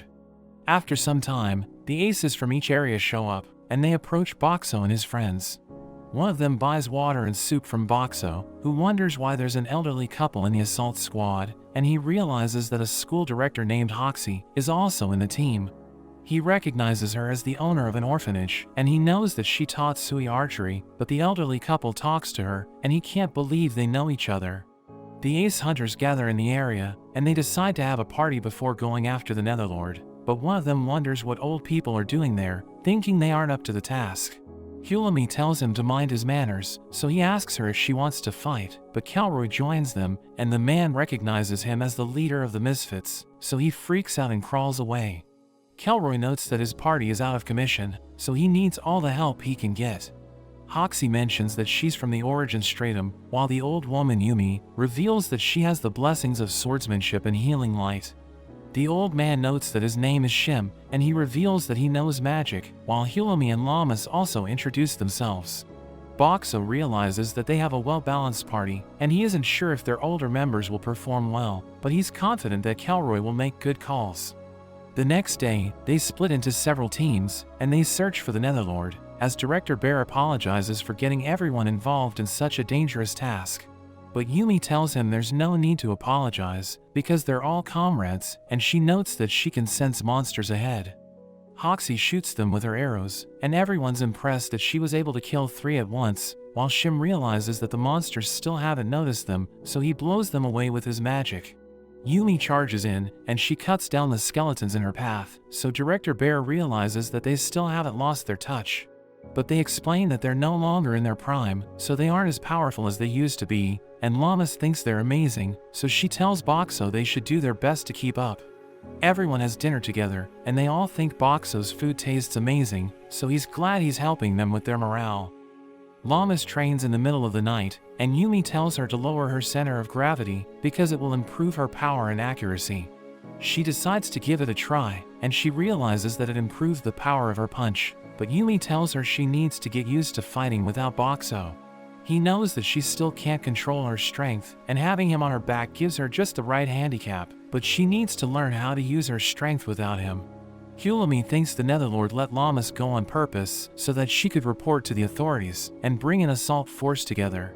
She thinks he wants the ace hunters to gather in that stratum, but she notes that it's just a worst-case scenario, and she doesn't want to confuse everyone with her ideas, so she only tells Boxo.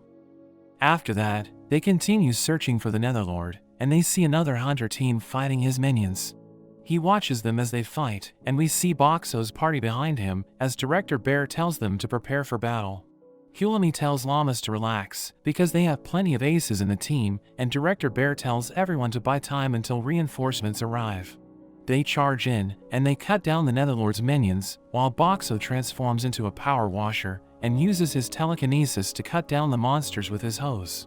Everyone obliterates the skeletons, but the Netherlord revives them, so Director Bear realizes that they won't stay down unless the Netherlord is defeated.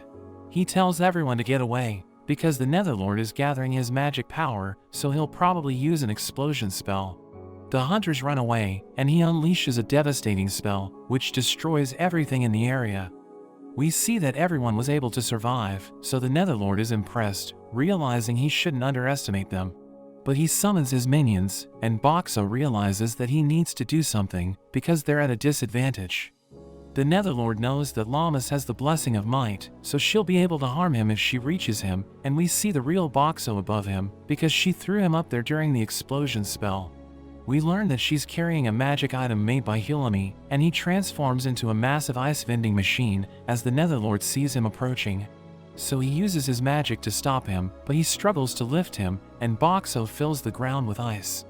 We learn that he prepared the defibrillator before he transformed, and he uses it to electrocute the Netherlord, causing him to pass out. Boxo manages to crush him, and he returns to his original form, as Llamas asks him if he's okay. But they realize that the Netherlord is still alive, and he notes that the staff is precious, so he needs to retrieve it. He's impressed that they were able to defeat his left arm, but he notes that he has accomplished his goal, because the ace hunters have gathered in the area. He explains that if hunters or monsters die in the dungeon, it accumulates energy proportional to the power of the dead, and he plans to use it to create new monsters. So he prepares to kill everyone, and Hulami realizes that the other areas are defenseless, because all the ace hunters are gathered there. They make their way back to the village, because they need to protect everyone from the Netherlord, and they return to the Hunters Association. But we learn that Hoxie and Kelroy return to the Origin Stratum, and Director Bear's assistant tells him that a swarm of monsters invaded the village a few days ago. She notes that most of the inhabitants failed to evacuate, and they tried to activate the transfer circle, but it didn't work. He asks her about everyone's status, so she reveals that the people who can't fight are upstairs, while the hunters on guard duty are on the terrace. He tells her she has done well, but she suddenly collapses, and the guards and the team decide to help the hunters defend the association.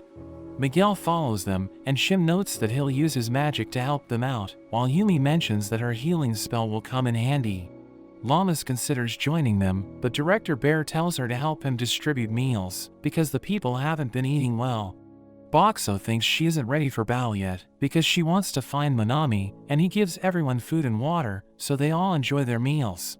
Llamas takes him to the second floor, where they continue to distribute food and drinks, and a girl named May asks her about Shim and Yumi, so she explains that they're both safe.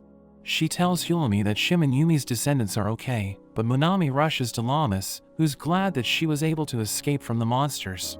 Hulami tells Boxo that she wants Shim and Yumi to learn about the situation, and he decides to help her by changing his form, but they realize that the monsters are approaching. She sees that the village has been destroyed, but Boxo notes that they still have work to do, and the hunters start fighting the monsters. She tells Shim and Yumi that their descendants are safe, and they use their powers to defeat the monsters, while Miguel uses his sword skill to wipe them out. Boxo notes that he can't let himself fall behind, because everyone's doing their best, and Llamas realizes that the hunters are exhausted, so she carries them inside, and tells them to leave the rest to her. Boxo realizes that her motivation is back since she met Manami, and a girl named Shirley tells her it's time for a quick break. He gives her a drink, so she thanks him for being such an outstanding gentleman, and notes that it's too bad that he isn't a guy. Llamas notes that it's their turn to hold the line, so she tells Shirley to take a nap, and she leaves to fight the monsters. She grabs onto one of them, and uses it to send the other monsters flying, but Boxo realizes that the defensive wall is broken, thinking the monsters used the hole to get in. After she defeats the monsters, he realizes that she's already tired, so he gives her a bottle of water, and the other hunters mention that they've already recovered, so they rush outside. He wants her to take a break, but she wants to continue fighting, because she's determined to protect everyone. He recalls that her old village was destroyed by monsters, so he understands how she feels, but he knows that she might die if she doesn't slow down. So he decides to stop her at all costs, and thinks it's the perfect time to use the skill he's been practicing for a long time. He calls her by her name and tells her to stay back, but she freaks out, wondering when he learned how to talk. Llamas suddenly passes out, because her body has reached its limit, and Hulami reveals that she heard everything, so Boxo tells her he can talk a bit. She realizes that he can't speak fluently, because there's a limit to the syllables he can use, and we learn that he can only take the sounds from the lines he knows, and pronounce them in a different order. She mentions that she wants to learn more about him, but he thinks it isn't the time to enjoy their conversation, so he tells her to take him to the terrace. We see another wave of monsters approaching, but he creates cola bombs by combining Mentos with them, and uses them to take down the monsters. We learn that the horde retreats in the evening, and attacks late at night, so the hunters defend the association while the others are sleeping. The band of bears suddenly appear, and they tell Boxo to give them something to eat, so he gives them their favorite fried chicken. They gobble it up, and one of them mentions that they ran around the village looking for survivors, but they couldn't find anyone to save. He adds that the monsters are gathered near a huge hole in the wall, and they saw big ones approaching in the distance, but Boxo can't believe they were running around in a danger zone. Hulami thinks King Frog fiends might show up next, and the hunters are worried, but Miguel mentions that they should work together to repel the monsters. Boxo notes that he looks manly, but his fist is trembling, and the hunters discuss their battle plan, as Boxo gives him a drink, telling him he did a great job. Llamas tells Boxo they should protect everyone, and we learn that he has a plan, but he isn't sure if she'll go along with it. He tells her to put him on the front lines, and she's worried that the enemies might show up, so she refuses to do it. He begs Hulami to grant his request, but she tells him to call her by her name, and he notes that he doesn't have the sounds he needs to say it. But he realizes that she's just testing him, so he tells her she's cute, and she becomes flustered. Llamas is upset, and she asks him if he likes Hulami, but she knows that he has a plan, so she tells Llamas to let him try it. He transforms and flies using his balloons, and we learn that he has 100,000 points, because Director Bear gave him gold coins as an advance payment. He transforms into his ice vending machine form, and he fills the ground with ice, as he notes that the enemies are cold-blooded beasts, so they can't handle extreme temperatures. He sees the monsters approaching, and he isn't sure if his ice is working, but he uses his powers to create ice spikes, and launches them at the monsters. He realizes that his plan is working, and he continues to attack with his ice, planning to wipe out the monsters, but Hulami reminds him that his abilities consume money. He explains that he isn't worried since Director Bear paid him in advance, but he realizes that he's losing points fast, so he decides to retreat. He returns to Llamas, who's angry since he decided to go through with his plan, even though she told him not to do it. He thinks about keeping quiet so that she'll forgive him, but she knows what he's thinking, and she continues to scold him, but he knows that she's just doing it since she's concerned. The next day, Boxo gives everyone ice cream since it's hot outside, and they all think it tastes amazing. Director Bear begins the War Council, and he notes that they need to close the hole in the wall, so Hulami suggests using Earth magic to do it. But he explains that they only have 3 people who can manipulate Earth, and they think they can use Boxo to block the hole, but she notes that he needs money to maintain his ice freezer form.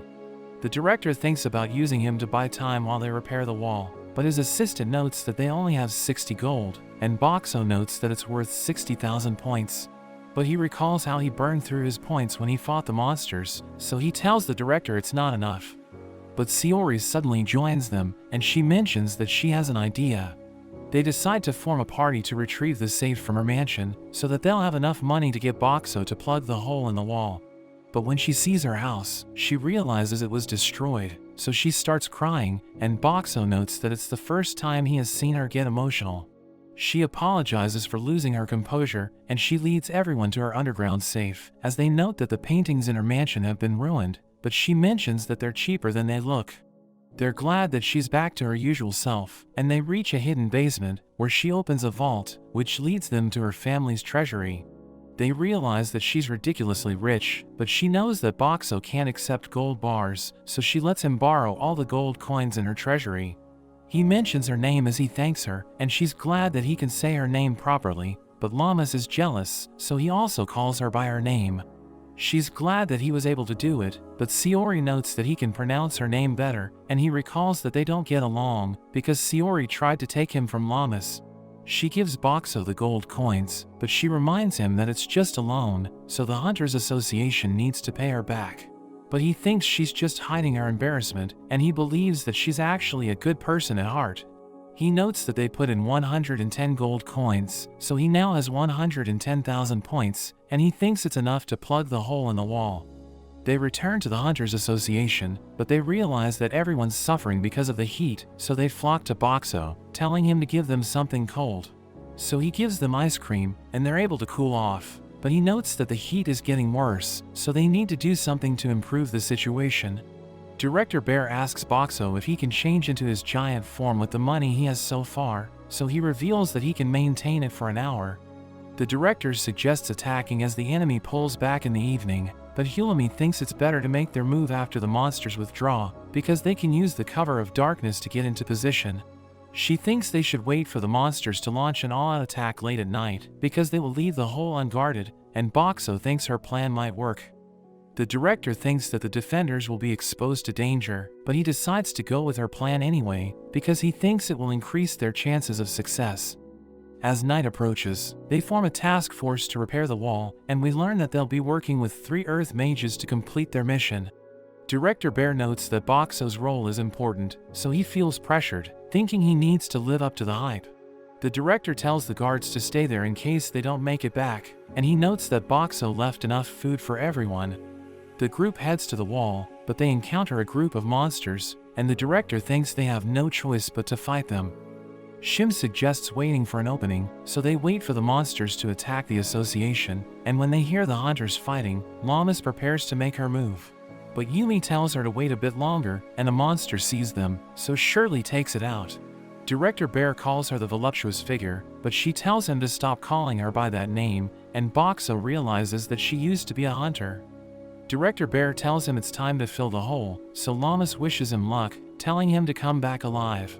He's glad that she believes in him, and as he starts to fly, he gives her a drink and tells her he'll be back. He realizes that countless monsters are outside the wall, and he's surprised by how organized they are, but he knows that he doesn't have time to hesitate, so he immediately makes his move. He transforms into his giant form, and he blocks the hole in the wall, but he's surprised that the beasts are running away, thinking someone must be controlling them. He uses his new function to create a concrete slab, which is meant to fix a vending machine in place, but he spams the skill to stack the slabs, until they completely cover the opening in the wall. He returns to his original form, and Director Bear tells the Earth mages to make their move, but he sees a group of monsters chasing them, so he attacks them with his claws. Boxo realizes that he's a formidable fighter, and the Earth mages start fixing the wall, and the band of bears knock the monsters out with their roaring blessing. Llamas helps the mages repair the wall, while Shim and Yumi work with Miguel to wipe out the monsters, and Boxo realizes that everything's going according to plan. But he sees that the monsters are organized once again, so he looks for the person who's controlling them.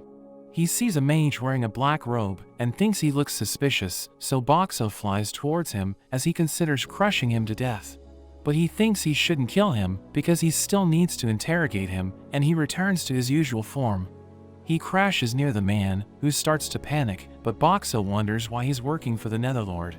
The man can't escape because of Boxo's barrier, so he orders his minions to destroy it, but Boxo notes that it can withstand their attacks, because he still has plenty of points.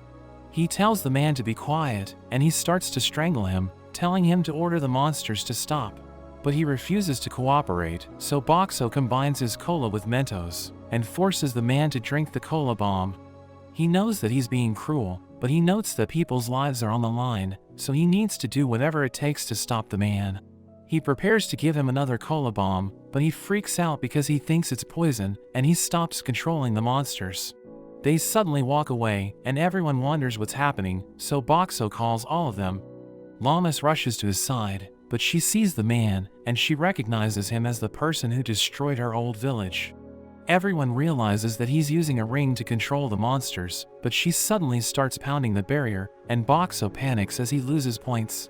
She tells him to drop the barrier, because she wants to punish the man for attacking her village. But everyone stops her, and Director Bear tells her to control her anger so that she can save as many people as possible.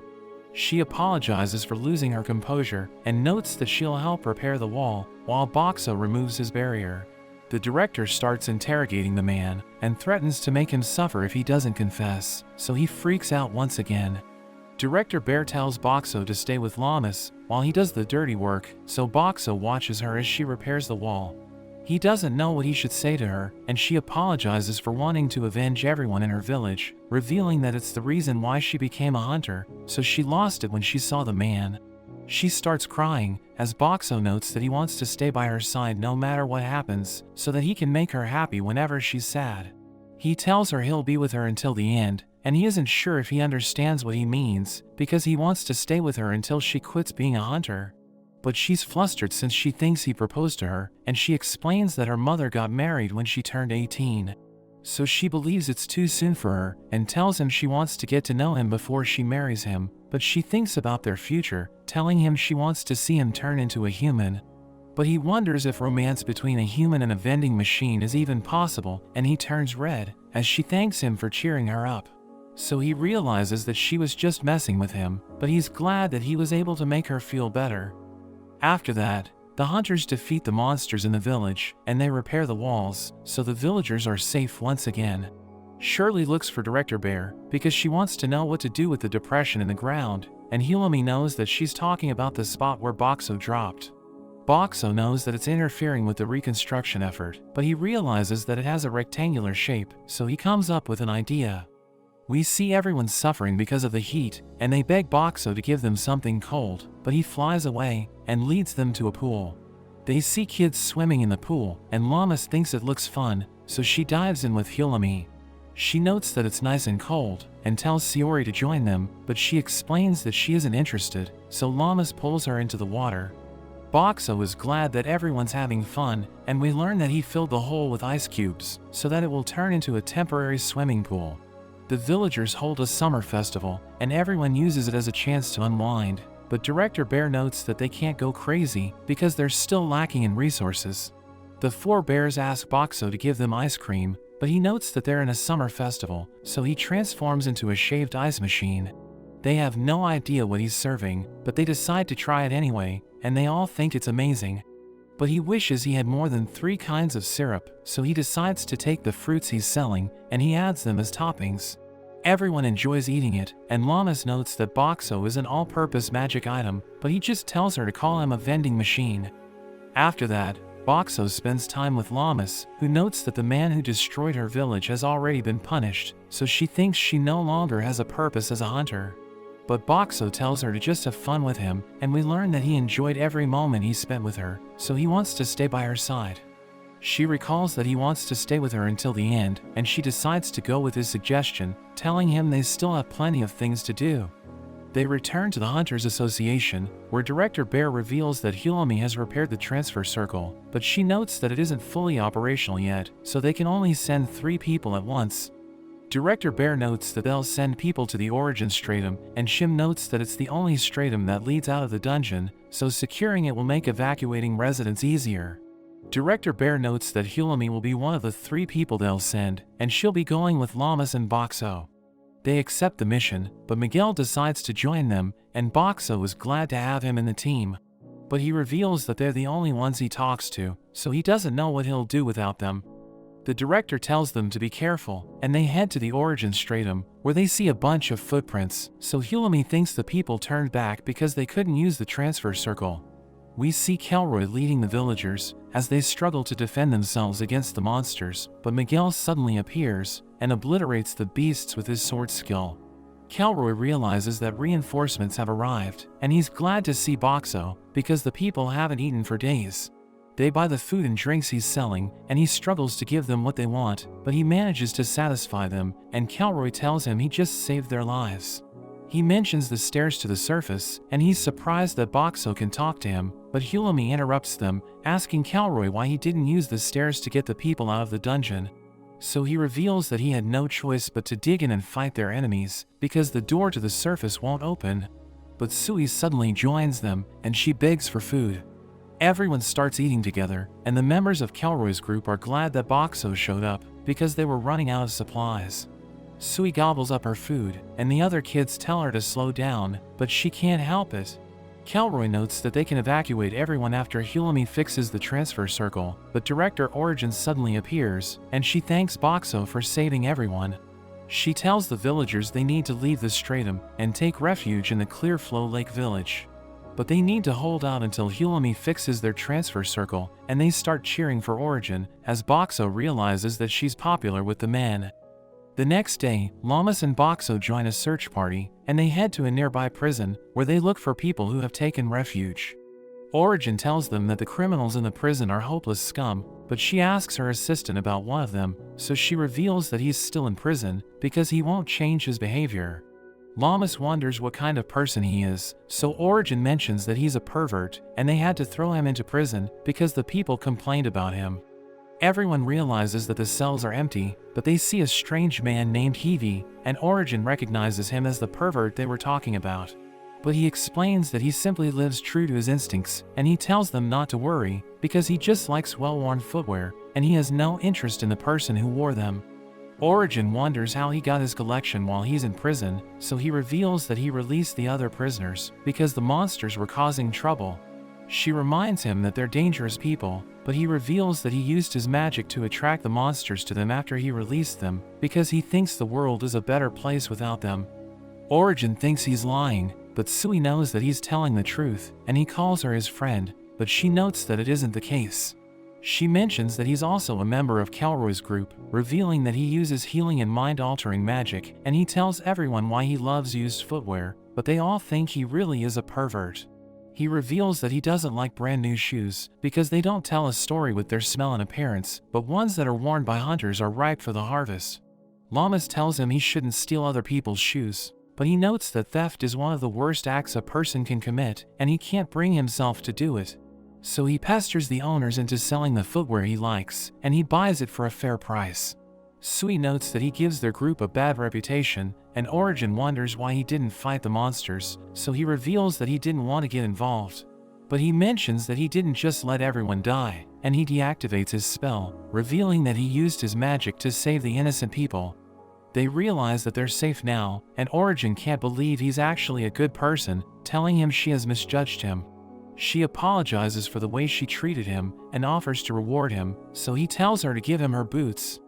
They bring the survivors back to the village, and they're happy to be reunited with their loved ones, but Origin gives Heidi her boots, and he notes that he can already feel its history. But Filmina suddenly knocks him out, and she notes that he's sick in the head. Kelroy returns Origin's boots and tells her she can't let Heidi have it, as he whispers something to her, which causes her to freak out and run away. Boxo knows that Heidi is a weirdo, but he's a capable healer, so Boxo thinks they need his help. Heidi approaches him, and he buys a warm tea, but he pours it in one of his boots. He reveals that the boot was worn by a lady hunter for 12 years, so he enjoys the sweat and experience in it. He notes that he can only enjoy its scent for a week, and he starts drinking his tea, as he tells Boxo to take it easy, because he appears to be tense. Heidi mentions that they only live once, so they should do whatever they want with their lives, telling Boxo they have the same spirit as enthusiasts, but he notes that it's not true. After that, Boxo decides to check his abilities, and we learn that vending machines are divided into two categories. The first are the machines that sell items, while the machines in the second category offer automated services, like changing money and dispensing pachinko balls. Boxo realizes that he has reached rank 3, and he knows that he still has room to improve, but he needs 3 million points to rank up. He suddenly sees the 4 bears rushing towards him, and they tell him to give them their favorite fried chicken, but he finds them annoying, so he wants them to calm down. We learn that Hulami has fixed the transfer circle, so the residents start evacuating to the lake village. But Boxo wants to know more about the stratums in the dungeon, so he asks Origin about them. She reveals that there are 7 areas, which are each ruled by different directors, but there's an area that they still haven't conquered, which is known as the Everlasting Zone. So Boxo realizes that 8 areas have been discovered so far, but she tells the kids it's time to evacuate, and he gives them balloons to make them happy as they leave. Origin wonders what they should do after they evacuate the residents, because the monsters might use the transfer circle if they abandon it. so Hulumi suggests taking down the person who's controlling the monsters, but Origin explains that she doesn't have enough manpower to do that. Kelroy tells her she can lead it to the Misfits, but she needs to pay them for their services, and she agrees to hire them. We see the Misfits fighting the monsters, while Hidi buys a drink, but Boxo asks him why he isn't fighting. So he explains that he's just a healer and he just stands by during combat because he has no offensive magic. They reach a fork in the road, and we learn that one of them leads to a lake, while the other one leads deeper into the dungeon. Kelroy mentions that he wants to see the lake first, but they see a group of monsters, and Hidi prepares to take them on. But Boxo wonders why they aren't attacking him, so his teammates explain that he's using his illusion magic to blind them. He mentions that he isn't interested in them, since they don't have any shoes, and we learn that he also has the blessing of might, but he isn't as strong as Lammas. He easily takes down the monsters, and Boxo is surprised at how merciless he is, but Kelroy notes that they should leave everything to him.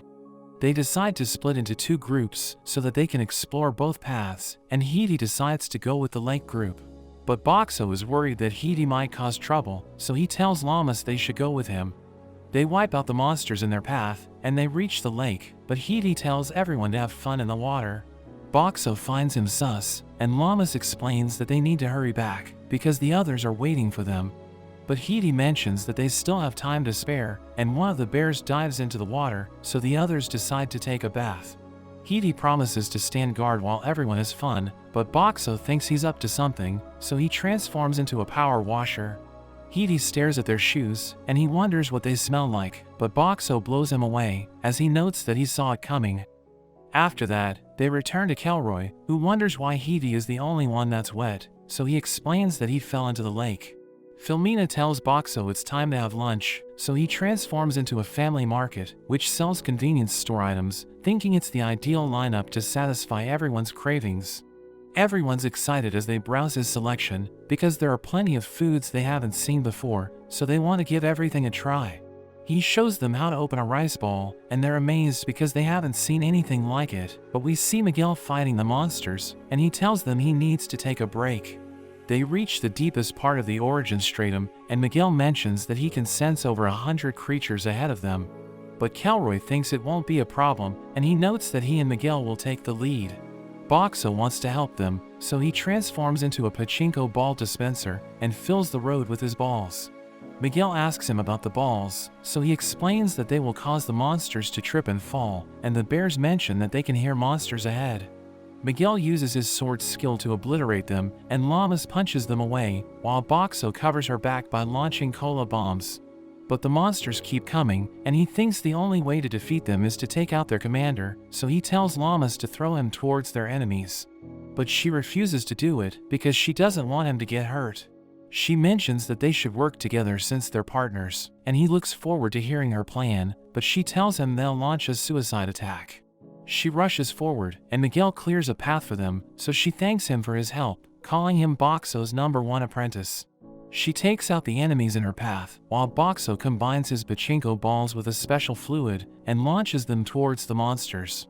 They explode in midair, and the enemies trip and fall, so they're knocked out, but he wonders why he still can't find their commander. One of the bears mentions that he heard a human scream, and he points to a pile of monsters, so Boxo transforms into a power washer and clears a path for Lammas. She punches the monsters away, and they see the girl who's controlling them, so Lammas takes her ring and crushes it with her fist.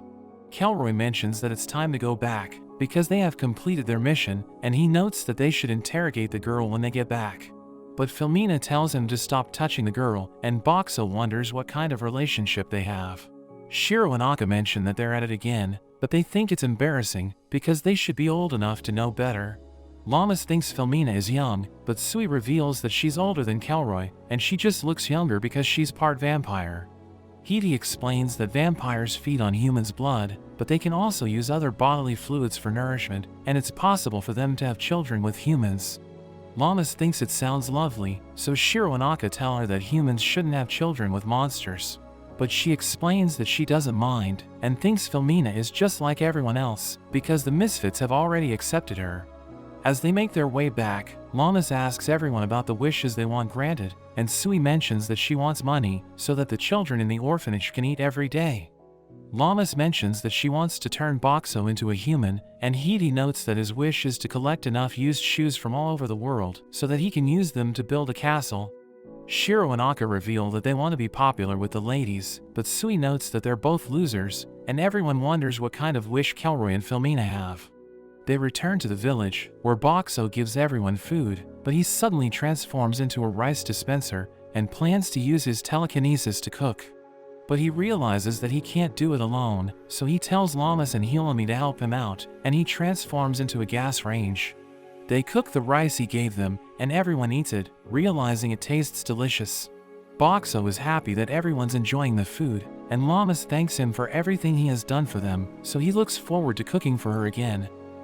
Hilami reveals that she has adjusted the transfer circle, so it can only take them back to the Clearflow Lake, and she notes that the monsters won't be able to use it.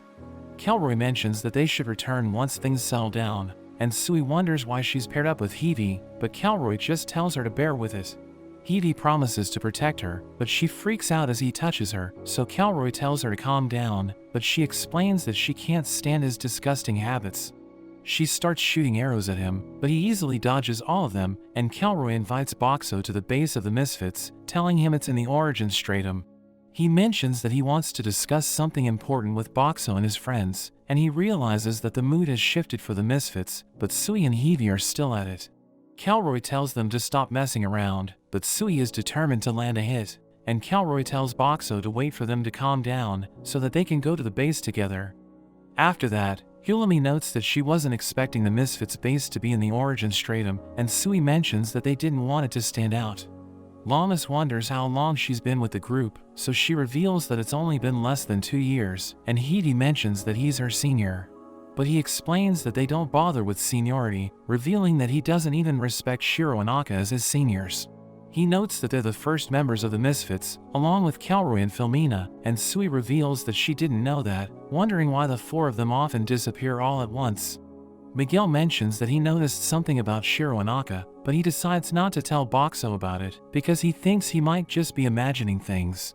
They see a strange building and think it must be the Misfits base, but Sui shows them a secret passage, revealing that it's the entrance to their hideout. They meet Kelroy and the others, and he reveals that he gathered everyone there to tell them about his goal, asking them if they know they can have their wish granted by clearing the dungeon. Hidi thinks it's just a legend, but Kelroy reveals that a team was able to clear another dungeon, and their wishes were actually granted. But the dungeon disappeared after it was cleared, and Lammas wonders what happened to the people inside it, so he reveals that they were ejected, saying nobody died when the dungeon was destroyed. He decides to tell everyone about his secret, and he leads them to a strange room, where they see a boy sleeping in a crystal. Miguel realizes that he's still alive, and Kelroy notes that the boy is his son, revealing that he's been married to Filmina for almost 20 years. He adds that Shiro and Aka are also their children, and everyone's surprised hearing this, but Miguel notes that he already suspected it, because Shiro and Aka had the same presence as their parents. Kelroy wonders why Hidi didn't lose his composure, so he reveals that he already sensed it, and Lammas asks Shiro and Aka if the boy is their younger brother, so Shiro reveals that they're triplets. Hilami knows that the boy is in a crystal coffin, which is a magic item that stops time for the person inside, which is why he isn't aging. Kelroy reveals that he has a negative blessing, which was given to him by an evil god, and Kelroy explains that they didn't want to watch him suffer. So they decided to let him rest in the coffin until they find a way to help him, and Filmina reveals that he received the blessing of decay. It's a useless blessing that causes his body to rot, and it even destroys anything he touches, so he can't live a normal life. She adds that he was also born with the blessing of hyper-recovery, which heals him as his body decays, but she knows that he feels pain while his body is rotting, so he suffers every day. Lammas wonders why he received a negative blessing, so Kelroy reveals that they once wiped out a group of hunters, but they used a cursed item to get revenge, and it gave his son the blessing of decay. He reveals that his wish is to get rid of it, and notes that his family will do anything to achieve their goal. But he explains that they're running out of time, because the crystal coffin will stop working after a year or 2, and he asks everyone to follow them as they join the Netherlord's side. Sui reminds him that the Netherlord tried to kill everyone, but Kelroy explains that he'll do anything to save his son, and Hilami asks him how he'll join the Netherlord. So he reveals that a commander in that stratum is willing to arrange it, and he explains that the Netherlord wants them to defeat the final boss so that he can rule the dungeon. Hulami notes that he'll betray Kelroy in the end, and he knows that it might happen, but he thinks they can't clear the dungeon on time unless they work with the Netherlord. Boxo and his friends don't agree, so they prepare to fight, as Hidi notes that he'll bring Kelroy back to his senses. Boxo is worried about Lammas because she doesn't have full control of her blessing, so he tells the girls to gather around him and he protects them with his barrier. Kelroy starts fighting Hidi as he praises his combat skills, and he manages to scratch his face. Shiro and Akka surround Miguel, who attacks with his sword, and Akka dodges it, but he notes that he would have died if it hit him. Sui fires her arrow at Filmina, who stops it with her water wall, and Boxo thinks about joining the fight, but he's worried that he might hit his allies. Kelroy reveals that his blade is poisoned, and he assures Hidi that it won't kill him, but he wonders why Hidi is completely fine, because he was able to scratch his face. So he reveals that he used his blessing to relieve the pain, explaining that his illusions aren't magic, because he's just using his sensory manipulation to change everyone's perception. Hulami knows that it's a rare blessing that allows the user to control everyone's senses, and he can use it to block pain. So Kelroy wonders if it can help his son, but Hidi explains that he can't use it to block other people's pain. Shiro and Akka struggle against Miguel, and they can't believe how powerful he is, but Kelroy tells them it's time to make their move. He uses his secret blessing, which causes Hidi to scream in pain, and Boxo wonders what just happened, but he thinks Kelroy can't escape because of his barrier. He uses his blessing again, and Boxo's barrier suddenly disappears, so he becomes confused, and Filmina blinds everyone with her mist as her family runs away. Miguel thinks about chasing after them, but Hulami tells him it's too dangerous because they know nothing about Kelroy's blessing. Hidi immediately recovers, so Sui wonders if he was just putting on an act, but he reveals that Kelroy blocked his blessing and he couldn't move because of the poison. So Hulami thinks that Kelroy's power allows him to negate other blessings, and they decide to return to the village to report the incident. Director Bear learns about what happened, so he puts Kelroy and the others on the wanted list, and Hidi thinks they left their son behind to leave a message. Boxo can't bring himself to be angry at them, because he knows that they're desperate to save their son, and Miguel wonders how they plan to reach the final stratum. So Hulami notes that the Netherlord might give them a magic item to move between areas, or they could simply use the transfer circle. But Hidi thinks they won't clear the dungeon anytime soon, because they aren't strong enough to defeat the final boss, so they'll need to recruit new members. Hulami recalls that the Misfits still have 2 remaining members, and Hidi thinks Kelroy will try to win them over, so Director Bear suggests contacting them immediately. But Hidi doesn't know where to find them, and Hulami notes that they can't freely travel between stratums, so they decide to return to the Clearflow Lake. They head to the transfer circle, and Hulami activates it, but she realizes that it has been tampered with. She tells everyone to get away, but they mention that they can't move, and Boxo suddenly finds himself in an empty room, so he thinks he must have been sent to another stratum. He wonders what happened to the others, and thinks about what he should do next, but Director Bear and Hulami suddenly appear, and he wonders why they aren't with Lammas. They realize that they're in the labyrinth stratum, and Hulami thinks it's because Kelroy messed with their transfer circle. She reveals that it doesn't have enough power to take them to the Clearflow Lake, explaining that they need a magic stone to fix it, and they decide to go to the Hunters Association. Director Bear carries Boxo to the association, where they realize that everyone's struggling because of the monster attacks, so Boxo gives them food for free. They talk to the director of the labyrinth, and tell her that the monsters were being controlled by the Netherlord. But she can't believe the info didn't reach her, thinking it must be because she's the worst director in the dungeon. After that, Director Bear reveals that he checked the item shops, and they're already out of magic stones, but he notes that they might find one in the labyrinth. He decides to go there with Boxo, but they hear a commotion, so Boxo transforms into his smaller form, while Director Bear runs to see what's happening. They see a girl named Kikoyu, who's surrounded by monsters, so Director Bear saves her, and Boxo returns to his original form. She's surprised that he can transform, but her companions suddenly get into position, so she tells everyone to cover their ears. The bird stuns the monsters with its sonic attack, while the rhino finishes them off, and Director Bear is amazed by how capable they are. So Kikoyu reveals that they're unique, because someone's power made them stronger, and Boxo wonders who she's talking about. She uses a ball of dirt to absorb the monster's remains, and Director Bear asks her about it, but she notes that she wants to get to know them before she answers his question. So he formally introduces himself, and notes that Boxo is a magic item with a person's soul inside, so he can carry on a conversation. She introduces them to her companions, and notes that the rhino's name is Botan, while the bird is called Kuroyata. Boxo wonders if she also has powers, so she reveals that she has the ability to control cold air, and she can even move while hiding her presence. But she knows that she isn't strong enough to defeat the monsters, so she's been relying on her companions to take them down. Boxo thinks she must be an animal handler, and she reveals that she isn't, saying her companions are smart enough to think on their own, but Director Bear asks her who she's talking to. So she explains that she was answering Boxo's questions, revealing that she can hear the inner voice of whoever she touches. She mentions that she wants to eat while they talk to each other, and Boxo prepares to show her his items, but she notes that she'll provide the food. She places a plant on the ball of dirt, and it suddenly starts growing, as she reveals that the piece of field absorbs monsters as nutrients, and makes seedlings grow rapidly. She takes the sweet potatoes and start cooking them, but she notes that it will take a while, so she decides to tell them about the true story of a kind field. She mentions that an old woman once lived in a remote village, but a soul suddenly possessed her field, and we learn that it's a person from another world, but he couldn't talk to the woman. She cultivated him every day, until she finally passed away, and he was left all alone, but he was able to make animal friends.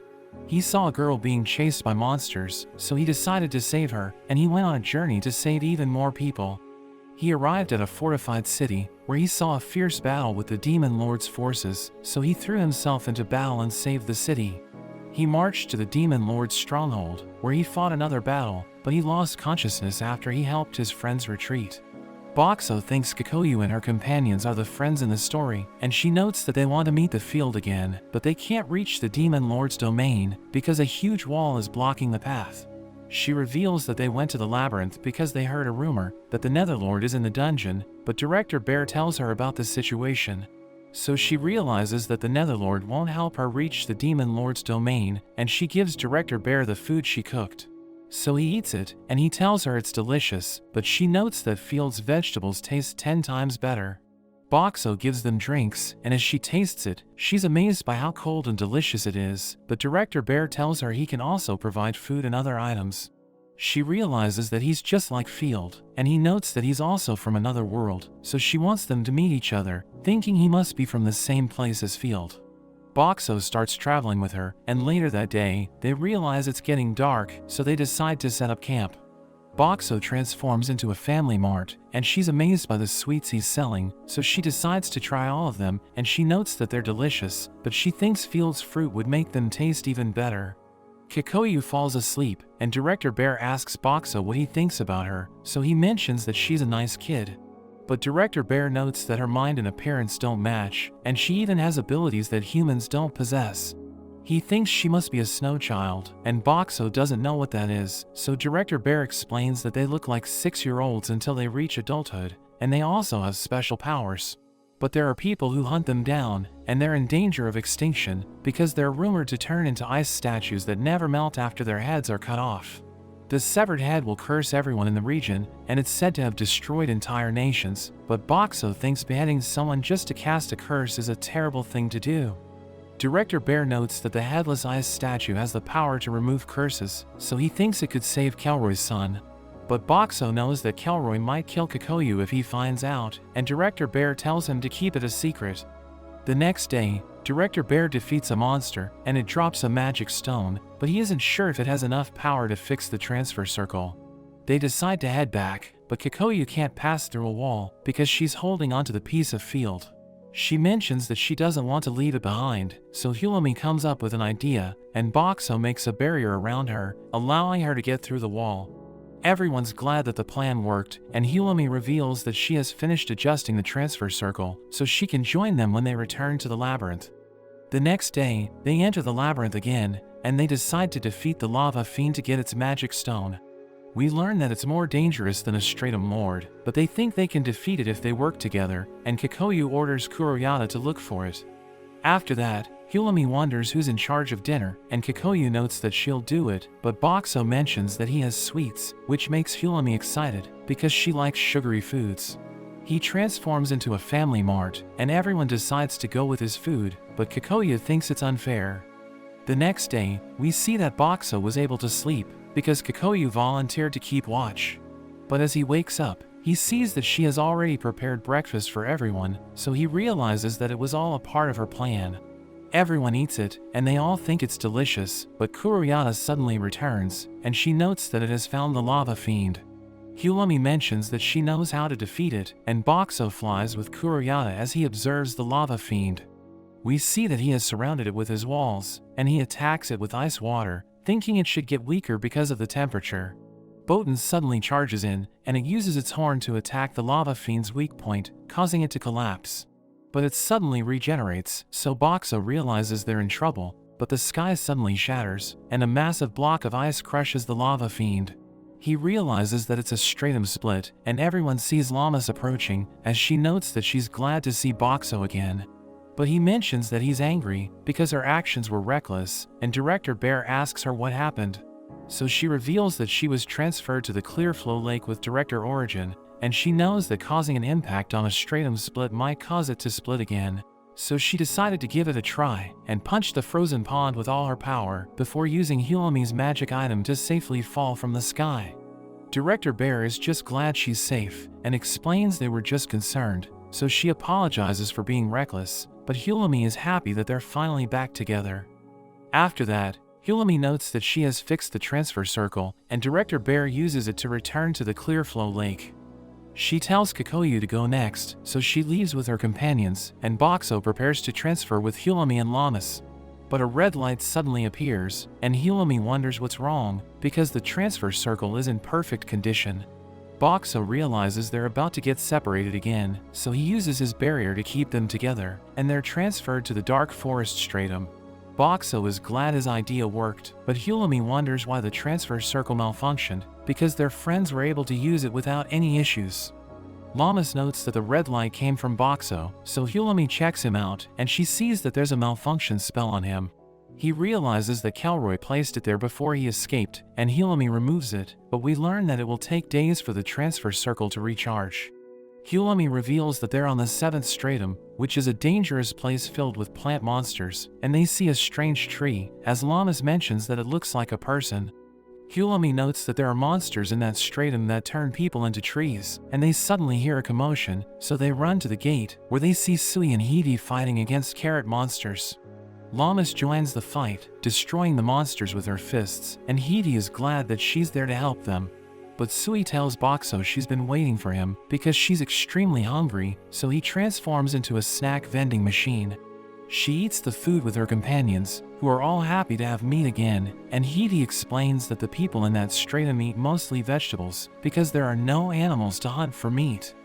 Llamas wonders why the houses weren't destroyed by the monsters, so Hidi explains that they don't harm vegetation, and since the trees were used to build houses, the monsters will never touch them. Hulami wonders if the trees they saw were people, so he reveals that they were villagers who inhaled the stratum lord's pollen during a monster attack. But she's surprised that there are still survivors, because the stratum lord attacked them, so she wonders if they were able to defeat it. He reveals that they just used fire to drive it away, but explains that they would never use it against the monsters, because it could burn the entire village. He mentions that the trees on that stratum are highly flammable, which is why everyone's banned from using fire, and he notes that the villagers will return to normal if they defeat the stratum lord. Llamas wonders where they can find it, so he points her to a giant tree. He reveals that the trees get out of the way when it moves, so Boxo realizes that it can control them, but Hidi mentions that they need to rest for now, because Sui is so stuffed that she can't move. After that, we see Llamas on a tower with Boxo, and she tells him she can do anything when he's with her, but he just thanks her, and she notes that it's a weird thing to say. She suddenly gets closer, so he thinks she's about to kiss him, but she just smashes the monster behind him, and reminds him that they're on watch. The next day, Sui reveals that they've been eating the vegetable monsters attacking the village, and she notes that they're tasty. But watermelon monsters suddenly appear, so she shoots them down, explaining that she doesn't have to worry about running out of arrows, because there's plenty of wood around them. a man comes to give her more arrows, and he knows that Lammas has the blessing of might, but he thinks she's wasting it since she only fights with her fists, so he tells her to visit his weapons shop. She decides to go there with Boxo and Hilami, and they start looking around, realizing there are high-quality weapons in the shop. Lammas sees a cloth, and the merchant tells her it's water repellent and flashy, but it isn't for sale. She decides to wear it anyway, and Boxo realizes that it looks good on her, so he wants to convince the merchant to sell it to them. He shows them magic items, which get heavier when they're picked up, and Hilami recognizes them as measuring stones. Lammas takes one of them, and she mentions that it's light, but when she gives it to Hilami, she struggles to lift it. The merchant tells Lammas to try lifting the heaviest one, and she notes that it's just as heavy as Boxo, so the merchant realizes that her strength is insane, and promises to make the ultimate weapon for her. After that, Boxo asks his friends about the director of the stratum, so Hidi and Sui mention that he isn't so bad, but Boxo wonders why they're acting strange. He decides to visit the director with Lammas and Hilami, and he introduces himself as Director Dark, revealing that he's a darkness fiend. But he doesn't stop talking, and he keeps cracking dad jokes, so they realize that he's a weirdo. He wants to try Boxo's drinks, so he gives him sweet tea, and Dark starts talking about how delicious it is, but Boxo wonders what he can do to stop him. He transforms into a TV vending machine, and he plays a video of two comedians performing on stage, which gets Dark to be quiet. After that, Boxo's group heads to the forest with Dark, and they encounter a group of monsters, but they easily take them out. Dark tells Lammas to remove the trees, so she lifts them and throws them into the village, and she continues to do it for days, so that she can make a path through the forest. But Hilami isn't satisfied with their progress, because it will take ages before they reach the Stratum Lord, and she thinks it might be faster if they just look for the commander. Director Bear suddenly arrives with the others, and Hilami wonders how they got there, because she thought the transfer circle was still recharging its magic power. So Shim reveals that he used his magic to activate it, and Hilami is impressed, because she knows that it takes skill to pull it off. Director Bear notes that they need to see Dark, and his companions try to come up with excuses, because they all want to avoid him, but Director Bear tells them to come with him, because he doesn't want to deal with Dark alone. They make their way to the village, and Director Bear tells Kikoyu to carry out their plan, so she tells Boxo she needs his help. They gather all the villagers as Boxo prepares lunch for them, and Kikoyu gives them their food, as Boxo realizes that she's touching them to read their thoughts. She finds the person she's looking for, and she signals him to record the girl's face, so he realizes that she's the Netherlord's commander. They show the recording to Dark, who can't believe the girl works for the Netherlord, and Director Bear mentions that they need to learn more about her. Boxo thinks Hidi can get information from her, so Director Bear tells him to question her, and Dark mentions that he'll arrest her himself. After that, Dark releases the girl in the dungeon, and Hidi uses his sensory manipulation to make her believe he's the Netherlord. She wakes up and sees the Netherlord standing before her, and Hidi asks her about the moment they started working together.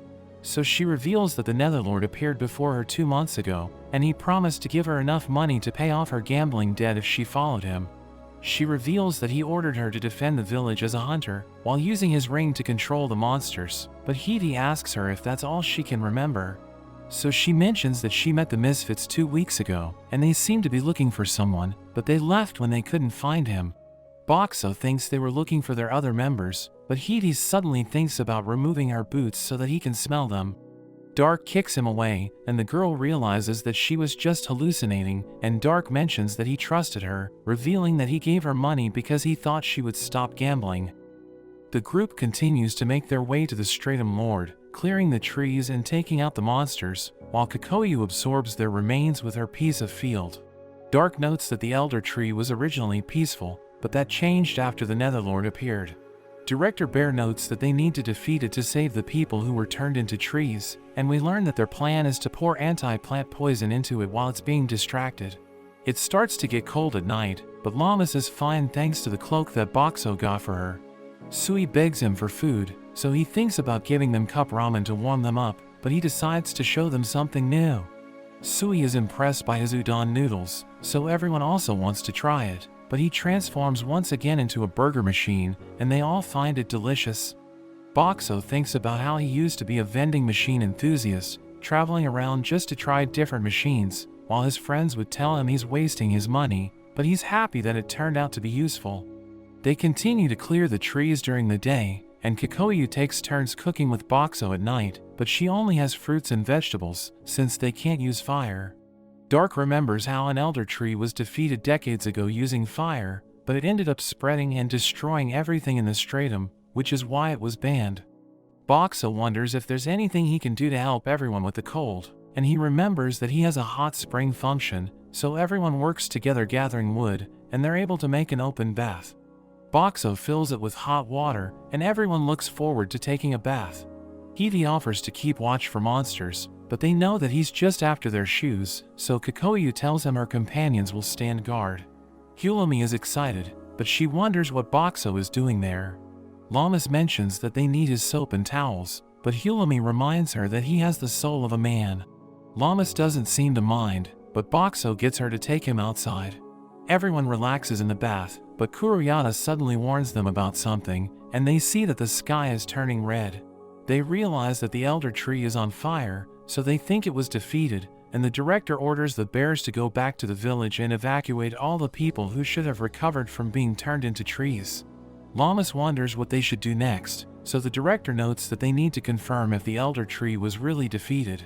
He also orders them to remove all the trees around the area to stop the fire from spreading, but Boxo wonders if it will be enough. Shim creates a huge whirlwind, and Yumi quickly cuts through the trees, while Kikoyu absorbs the wood. Hulami suddenly asks Boxo if he can dispense oil, but he thinks it's a terrible idea in their situation, so she tells him she has a plan. He decides to trust her, turning into a fuel pump, and he starts spraying the fire. Director Bear wonders what he's doing, so Hulami explains that the forest trees burn up quickly, and they can get rid of them to stop the fire from getting any closer, but she notes that it's a gamble. The fire suddenly becomes more intense, but Boxo protects everyone with his barrier, and his points rapidly decrease, but he manages to hold out until all the trees are burned up. Everyone thanks him for saving them, and they promise to pay him back to replenish his points. They make it to the elder tree, and Kikoyu hears no voice from it, so she thinks it must be dead. Hulami tells Llamas to punch it with her full power just in case, so she smashes it and causes it to split. They all prepare to head back, but a girl suddenly appears, and Director Bear wonders who she is. She can't believe they don't know her, so she introduces herself as the songstress Kao, revealing that she works for the Netherlord. Director Bear thinks she's some kind of undead, and she thinks they won't be able to hit her, but Sui's arrow lands on her, since it's imbued with magic. Shim zaps her with a blast of lightning, so she gets pissed off and tries to counterattack, but Yumi cuts through her chain, and she gets taken away by Kuroyata. Dark is depressed seeing that the forest was destroyed, but Director Bear assures him that the Clearflow Lake will take in all his residents. Yumi is glad that they all made it, and Sui thinks everything will work out, so they can't give up. They make it back to the Clearflow Lake, and we see all the forest residents happy to see Dark. Director Bear tells them all to get some rest, but Boxo wants to keep helping out. We see him in his usual spot, but he sees everyone crowding around Kikoyu selling her vegetables. He realizes that she's stealing his customers, so he transforms into a new sweets machine to get them back, but she fights back the next day selling baked potatoes, and he recognizes her as his rival. Munami comes up to Boxo as she mentions a Goddess Grand Prix event, explaining that since they have more refugees in the village, she wants to hold a festival so they can get to know each other better. Boxo thinks it's a good idea, and Munami offers to pay him 2 gold coins if he can reward the winner with 50 of their favorite item from him. He thinks it's a good deal, so he accepts, and Munami tells Llamas and Hilami that they also need to participate. They try to refuse, so she offers them a week of free food, and tells them to show Boxo what they can do. She mentions that if Shirley wins, she might be overcome with emotion and kiss Boxo, so Llamas changes her mind and decides to participate. Hilami also decides to join, which surprises them, so she mentions that she's been developing an attraction magic item, so she's only entering for research purposes. Boxo prints out flyers for the event, and the people are excited to have a break from the fighting. Shirley tells Boxo she'll be competing, and he thinks she'll be tough to beat, so he wonders if there's any way he can help Hilami and Llamas. We see the girls having a meeting to see how they can win the event. We learn they will get a chance to introduce themselves, and then show off a special skill to appeal to the crowd, but they all wonder what to wear since they don't have any different outfits. Sui and Llamas think about showing off more skin, but Hulami thinks it won't be enough against Shirley since she's known for her figure. Sui reveals that she knows how to sew, but she's only made children's clothes, so she isn't confident with making anything fancy. Boxo suddenly transforms into a magazine dispenser, and he's able to give them ideas for outfits from his old world, which gets them excited. The day for the event arrives, and Sui manages to finish all the outfits, and they promise to give her the reward if either of them win. As they head inside, Boxo suddenly realizes that he can't see the stage from where he is, and even his balloon combo would get blown in the wrong direction, but the director suddenly appears and offers to move him. We see him in the front row, but he's next to Dark, who won't stop talking, and Director Bear tells them to pay attention since they're judges. He reveals the Boxo will also be a judge, since Origin couldn't make it, but he isn't sure about the responsibility. Munami begins the event and she starts introducing the girls, as we see that Origin couldn't be a judge because she joined the event. We learn that Dark baited her into it, but she mentions she's doing it to liven up the festival, and all her Stratum residents cheer for her. When Llamas is introduced, she gets a lot of applause, and Boxo can't believe how popular she is, but when it's Shirley's turn, the applause is on another level, and she seems to be the favorite to win. Everyone goes to get changed for their special skill demonstrations, but Llamas and Hulami come out to Boxo, and they ask to borrow him for a moment. They think they don't stand a chance against Shirley, and they wonder if he has any items that can make them more appealing. He thinks it's possible, but they don't have enough time to help all three of them, so Sui volunteers to miss out, since she will get the prize anyway if they win. Boxo suddenly turns into a cosmetic vending machine, and using his telekinesis, he applies makeup onto them, giving them a complete transformation. The next stage of the competition begins, as each of the girls show off their special talents. We see Origin as she beats up a dummy that looks like Dark, and Kyoko puts on a show with her companions. Sui is up next, and Boxo is surprised to see her in a gym uniform. She shows off her archery skills, popping multiple balloons at once, and she gets a great reaction from the crowd. Llamas and Hulami act as a duo, and Boxo is impressed by how they both look. Hulami shows off her new magic item, which connects Llamas to a puppet that mimics all of her movements, but when she goes to pick up the trolley, it isn't as strong as her and ends up getting crushed, but everyone seems to enjoy their act. Munami prepares to call out Shirley, but she suddenly gets a note, and reveals that Shirley has fallen ill and had to withdraw from the competition, which shocks everyone. Everyone submits their votes, and Boxo wonders who will win, but Shirley appears next to him. He sees that she seems to look fine, so he realizes that she only agreed to join the competition to get people more excited. Boxo wonders what Hidi thought about the competition, but he only cares about their shoes, and thinks that Director Origin's boots deserve first place. After all the votes are counted, Munami announces the results, and Llamas is declared the winner. She receives the 50 Boxo meal tickets, and also a magic item from Shiori's company, but they're a pair of boots, and Hidi is completely shocked seeing them. He goes to meet Shiori after the show, recognizing the boots as the untiring god's feet. He wonders where she got them from, so she reveals that her father found them in the scorching sand stratum, and Hidi seems to get serious hearing this. The next day, everyone is knocked out after drinking all night, but Sui suddenly rushes in, asking Boxo if he's seen Hidi. We see that he left a letter, saying he has something he needs to take care of, but they all realize that he must be headed to the scorching sand stratum. Sui pretends she doesn't care about him, but they decide to go after him. When they get there, they struggle with how hot it is, so Boxo uses his refrigeration to help cool them off. They arrive at the Stratum's Hunter Association to deliver a letter from Director Bear, but Miguel suddenly appears, and he's overjoyed to see Boxo again. He reveals that when they were separated, he was sent here by himself, and he couldn't find a way back. Boxo wonders if he's improved his communication skills since he's been on his own, but he reveals that he's been so stressed for the last few days that his stomach has been a wreck. They meet with Director Scorch, who reveals they were also attacked by monsters, but they managed to fight them off and capture their commander. He reads the letter from Director Bear and learns about the situation, but he's surprised when he discovers that Boxo can provide them with water, because they were starting to run low on it, and Boxo ends up selling water for the whole day. Llamas wonders what they should do next, and they end up deciding to check out the shop that sold the magic boots. Llamas decides to buy one of the items, and the shopkeeper thinks it's her lucky day, since she's her third new customer, and Llamas wonders if the other two were Sui and Heavy. She also asks about the magic boots, but the shopkeeper notes that she can't reveal any confidential information. Llamas shows her an introduction letter from Director Scorch, as well as from Sayori's company, and Boxo is surprised that Sayori's name got a bigger reaction. The shopkeeper decides to make a special exception, and reveals that the boots came from a hunter named Tay.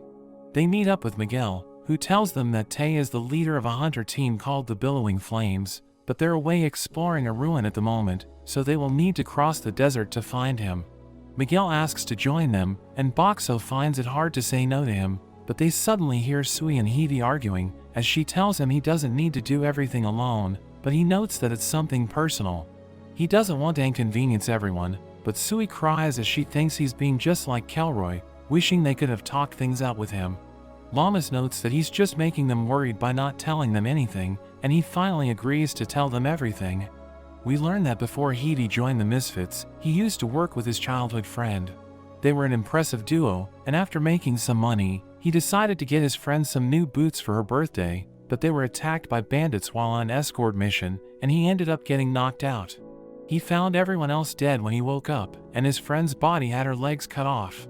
The bandits were masked, so he doesn't know what they look like, and the boots were his only clue, so it's why he started paying attention to everyone's shoes. Sui wishes he had told them about it sooner so they could have helped him, but he thinks it was his own problem. She mentions that things turned out the way they did because everyone kept secrets, and tells him he can just ask for help since they're Nakama. She finally gets through to him, so he thanks her, and he asks them all for their help. They talk about how they can make it through the desert, and Llamas wonders if the shop has any items that can help. Hulami suddenly appears, along with Kikoyu, and she reveals that she has a cloak that blocks heat and also has a cooling effect. She also gives Llamas new equipment from the forest stratum, which is able to change weight, so she'll be able to better control her body when she fights. They start to cross the desert the next day, and everyone is glad they have the cloaks, while Kikoyu is fine since she's an ice spirit, but everyone hugs onto Boxo to be extra cool. They take a break in a tent which Boxo fills with ice, and he sees Kikoyu with a book. He realizes it's a calendar and wonders about the date that she has circled, so she notes that it's a certain anniversary, and Boxo decides not to pry. The group sees the desert tower ruin in the distance, and we learn that the Stratum Lord is on the top floor. Kikoyu tells Kuriyata to have a look, but he suddenly disappears. Everyone rushes forward, and Llamas goes through a barrier, where she finds the tower right in front of her, so they realize it's an illusion that makes the tower seem far away. Kuriyata returns, and he tells Kikoyu that there were lookouts, but they were distracted, so it's their chance to get inside. Llamas pushes the door open, and they're shocked to see giant monsters inside, but they realize they're not moving. Llamas remembers Director Scorch saying the commander was captured, so they think the monsters must be waiting for orders. Hulami thinks they can't let their guard down, and she suddenly gets an idea. We see Miguel as he unleashes an attack, triggering all the monsters to become active, but they suddenly attack each other, and we learn that Hidi used his illusions to make them see each other as enemies. Llamas takes the chance to try out her new gloves, and they end up defeating all the monsters. Kikoyu uses Field to absorb them all, and they take a quick break for some food. Hulami thinks they need to watch out for any traps as they move forward, so she asks Boxo to take the lead. Llamas heads up the stairs as Boxo protects her, and she triggers all of the traps. As the others catch up to her, they see footprints leading to a door, and they think the enemies must be inside, so Llama smashes her way through. They find the Billowing Flame Party, and they meet Tay, who wonders what they want. So Llamas introduces themselves as hunters from the Clearflow Lake, and Hidi mentions that they have business to discuss. Tay wonders how they found out about their plan to attack the village, so they realize he's working for the Netherlord. Llamas wonders why he would side with the demons, so he mentions that it's all for money. Hidi wonders if he has a habit of doing illegal things for money, so he admits that he's done all kinds of things, mentioning that he was even once a bandit. Hidi takes out the magic boots, asking him if he recognizes them, so he mentions how he stole them from a hunter that he attacked years ago. He notes that the girl refused to give them to him because they were precious to her, so he ended up cutting off her legs. Hiti realizes that he's the man he's been looking for, so he swears he will kill him no matter what. He charges forward, taking out the other members of the billowing flame, and seeing how strong he is, Tae begs him to spare his life. He offers to pay him any amount that he wants, but Hiti crushes him anyway. We see Tae crawling away, and he opens a door which reveals the Stratum Lord. He uses his ring to wake it up and commands it to kill everyone, but it suddenly prepares to eat him instead. Hiti smashes it in the face, as he notes that Tae is his prey. The boss isn't happy about this, so the others rush to help Hiti. Everyone attacks it with their strongest moves, but it's not enough and Miguel gets grabbed. Boxo uses his barrier to protect Llamas, but he loses over 2,000 points in one hit, which surprises him, since the crocodile boss only did 1,000 points of damage. Hiti thinks they need to retreat, but the ogre chases after them, so Boxo transforms and sprays gas everywhere to make it slip over. They manage to get out of the room, and Boxo lights the gas on fire, but the boss still follows them. Boxo wonders what he can do, and as they run past the monsters that they defeated, the boss starts eating them. Boxo realizes that it's just hungry, so he transforms into a sauce machine and starts putting barbecue sauce on everything. The boss is distracted by the new taste, so Boxo and the others manage to get away from it. Hiti heals Miguel outside, and they all wonder what they can do against such a monster. Hiti apologizes for losing his temper and getting them into more trouble, but Kikoyu tells him they just need to think about what to do next. Hiti suggests running away, but Sui mentions that Tae is still inside. Hiti notes that it's likely that the ogre will just eat him, because his ring wasn't strong enough to fully control it. Hulami notes that the ring only seems to be able to give simple commands, and it seems the Stratum Lord was too much for it. Llamas wonders what would happen if the ogre ate the ring, and they worry about it gaining the power to control the other monsters and attacking the village, so they think about how to defeat it. It seems to have two blessings since it has two heads, with the first being might since its attacks are so strong, and they think its second one is the blessing of hardening, which is why it was so tough. Hulami also knows that it loves food and drinking, so Boxo wonders if they can get it drunk. He transforms into another machine and shows off all the alcohol that he has, but they wonder how they can get it to drink.